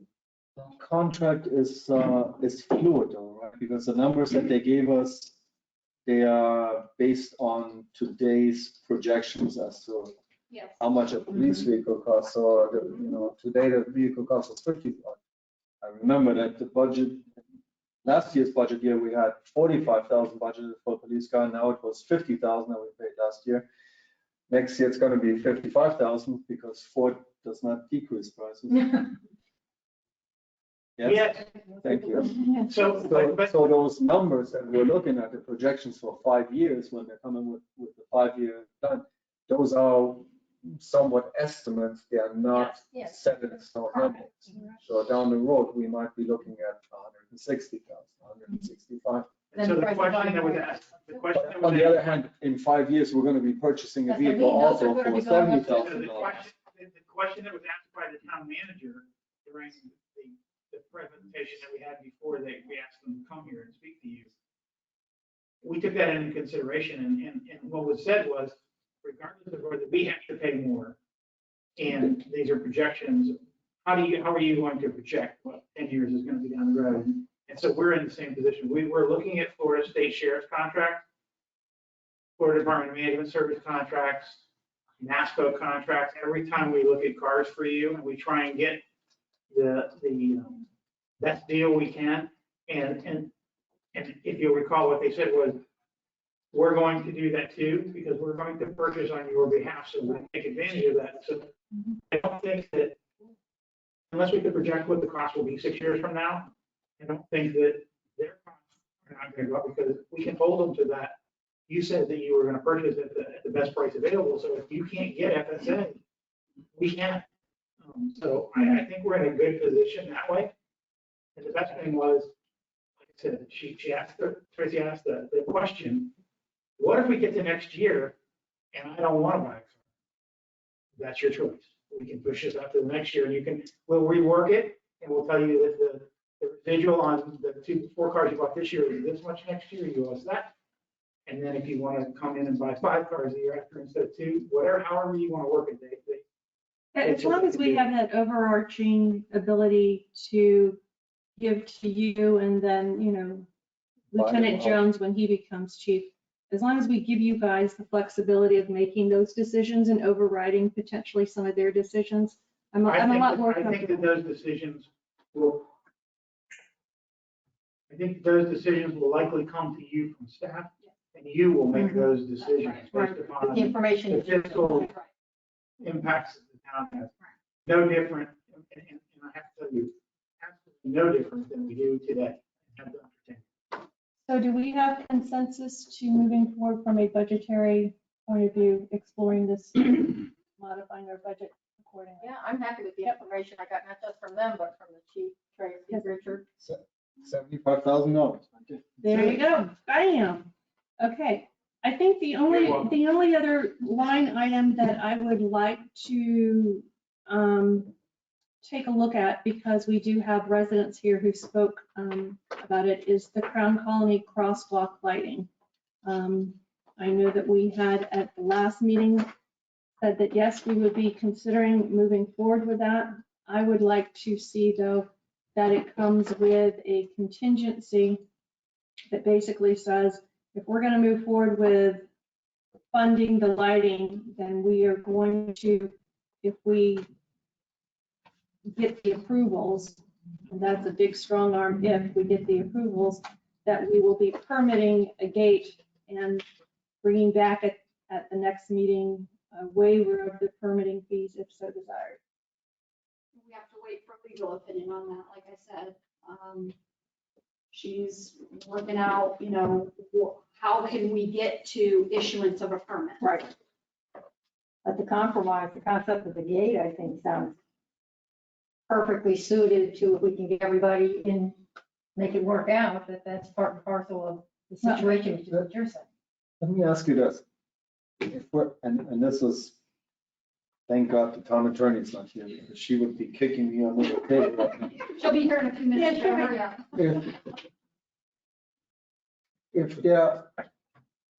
If Fayette Drive puts up a gate without a permit today, but that would be permitted otherwise if it would have asked for a permit. Let's just call it that. A semi-legal gate. No? Just stop now. No. So, From both See your sides. poor face. Don't do that, dog. so You know exactly where it's going. Yeah, we do. yes, we do. And that can be discussed at another time, at another date. I would, so it's very clear for the record, because we have amongst ourselves sometimes the habit of changing what people say. I am all in favor of the crosswalk. I am in favor of the crosswalk only if the gate is permitted and is able to be locked down at the end of Fayette. So I would withdraw my approval of this $10,000 until I get the attorney piece. If I can't make the approval of the $10,000 contingent upon something, because you're not comfortable with that, could we not say it's contingent upon the attorney's approval of permitting for the gate? How do we do this? Well, you can put this on hold until the next meeting. Until the next meeting. By that point, we should have something back from Christie That's right. and be able to make a real. Are we comfortable with that? I am. Hold. So I want to make sure I get this straight. So you're saying that no gate, lock gate, no crosswalk? What are you saying? I just want to make perfectly clear if that's what your, because I mean. I don't see a downside to having a locked gate. No, but my question is, I wanted to make sure what you were saying. So is that what you're saying? That was, because it seemed to me, if you have a gate lock, if you don't have a lock gate, it's permitted, and you're withdrawing your support of the crosswalk. Yes. So I just still think we should give them a permit, no fee permit, to go ahead and put the gate up now. Perfectly frank, because I gotta tell you, with the stipulations that the DOT is putting on that, and the line is tight issues and everything else, I don't see that thing happening for a little while. So whatever you put the 10,000 in or not, As long as it's still, why are we waiting on the gate? I think we're better off waiting to hear what Christie comes back and says before we go and okay anything. The Oh, problem, not okay, we're just discussing. the problem, Yeah, Jeff, let's I do think is that somebody has to, even if it's a no permit permit, somebody has to apply for the permit, somebody has to sign for it. Yeah, I understand. But all the parties that are involved in it need to sign off on it. So when Christie, this is a legal situation, and you know, again, I'm fully aware of where you are. What, The permit has been submitted. right, but the permit has to be submitted by all parties. So it's all of you, it's Crown Colony, and it potentially is. Yeah. Yeah. But it's not Crown County, it's the owner of the property. They are not the owners of the property, they're the Okay, lease. so, but if the lease, I don't know what's in the lease, if the lease stipulates that whoever it is that Hold on, needs to sign hold on. off. Yes. And right now in this process, that's something that we're discussing, is the permit aspect. Yes, it is true per the conversation with the town attorney that the owners, for the purpose of signing the permit, is just Fayette residents. How do we make sure that the town is not liable if they put a gate or they put a lock, so forth? And that's a discussion that she still needs to get back to us, to making sure that if we issue a permit, how do we issue the permit and so forth? So that's still in discussion, and we're still working on that before we can give. Right. There she is, right there. Quick, run the other way. Yeah, you don't want to come in here right now. You don't want to be early. So, but then the question becomes, if all the residents on Fayette Drive are in accord that they want to have a lock gate. If they want to have a gate, let's start with a gate, and eventually it should be a lock gate. They agree that Crown Colony has certain rights to the access of that pathway and should have access to that gate, locked or unlocked. So the question is, Yacht Club, if we get our, stay with me for 1 second. If we do not get Crown Colony to sign onto that gate, if they're refusing to sign on to that, we have the ability to basically say there's no crosswalk. That's what she said. So with the crosswalk. We have the ability to say we're not going to fund it. Fund it. So if they chose to fund the additional lighting that is required, I presume that it could go forward. But if we're waiting to get our Wait, we go right opinion, back to the like I union. said, run Christie, run. We might as well wait this Putting in the long, budget. right? We're We talking waited budget. this long. Let's wait till the next month. Let's find out where we stand, because I have a good feeling that between the three parties involved here, 3, 4, whatever, that I really think because the end result is good for everybody, that I think that we would be able to move forward. So what's going to hurt to wait a month and see what the proper legal opinion is? Okay. Because it's got some real dicey ownership. So putting this back into a budgetary perspective, we are going to hold on this $10,000 Right. on a line item budget. And wait for Christie's legal opinion on the gate. Correct. And ask Crown Colony to sign a potential permit application, Which we already have and they've already refused. Right. I think which we can- they should probably readdress, I think- otherwise that work might take it I think further on. Commissioner Cos will ask him with that. Okay, Okay. break. We're gonna have a quick break before we go into commission. Before we, and just to clarify, because number 5, we were gonna circle back around to it. Are we moving forward with number 5 as well as moving forward with that one? Painting the. Painting of- Oh, right. Yes. We kind of, we're Did we gonna get a circle back around consensus? Did to we finish talking about We that? did not. We didn't get a consensus. Consensus? Martin? I'm for it because this is our base. Me too. Well, I think from just a maintenance point of view, I mean, we're These sitting are- here across the street from the ocean. We don't want to defer for them. Yeah, you brought it up. to make tired of me, I'm like, You ready to go? I'll put that on my list. Yeah, for your new guy. Okay. Fantastic. Okay, I'd like to call the budget meeting adjourned at 5:45. We'll see you back at 6 o'clock for the next show.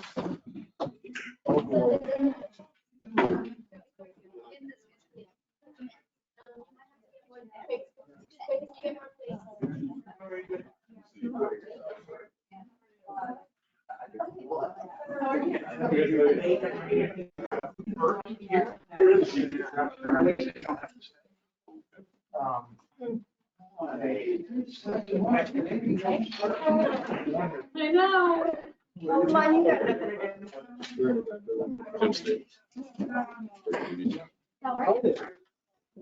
You just this one. Okay. For you. Yeah, you did. Oh, yeah.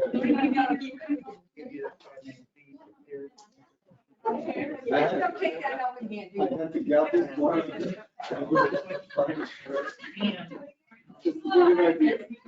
I stood up for you. I stood wait for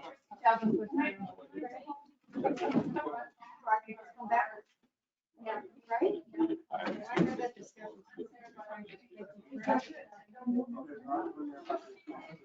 Oh, yes, yes. Oh, yeah.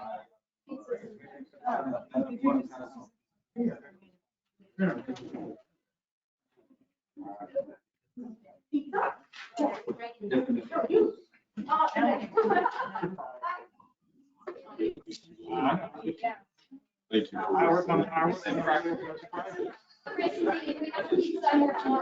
Oh, no, I'm not. Thank you. Hey, Christy.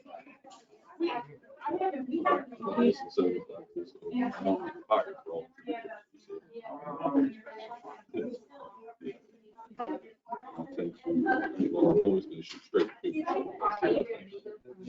Yeah. Don't ask.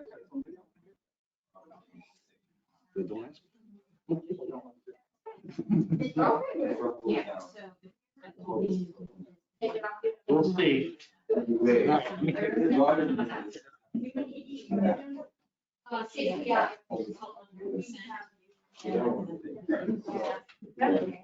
Give you some insight into that call, so.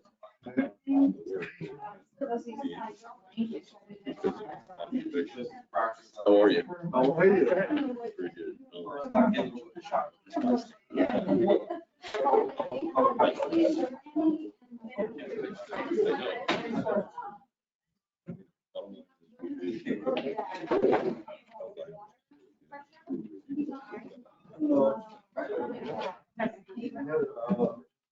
Do you want me?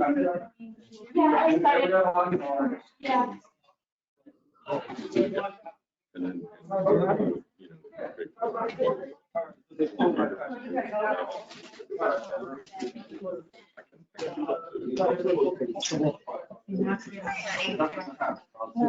Hi, honey.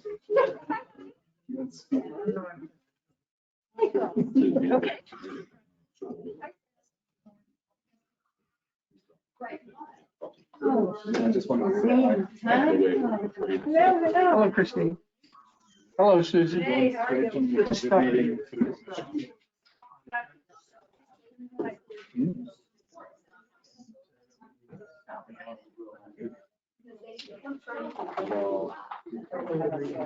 Oh, right. That's.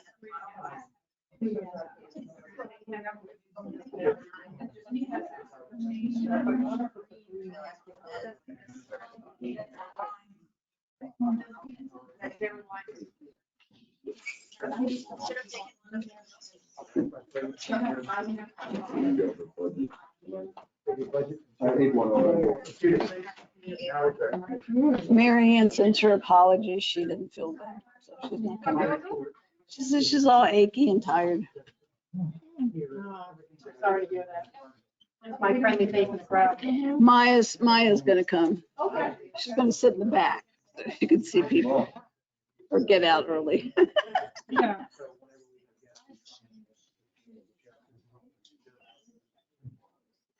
Still doing my notes.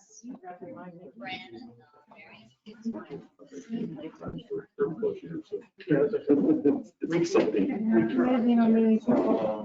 You picked up those? Last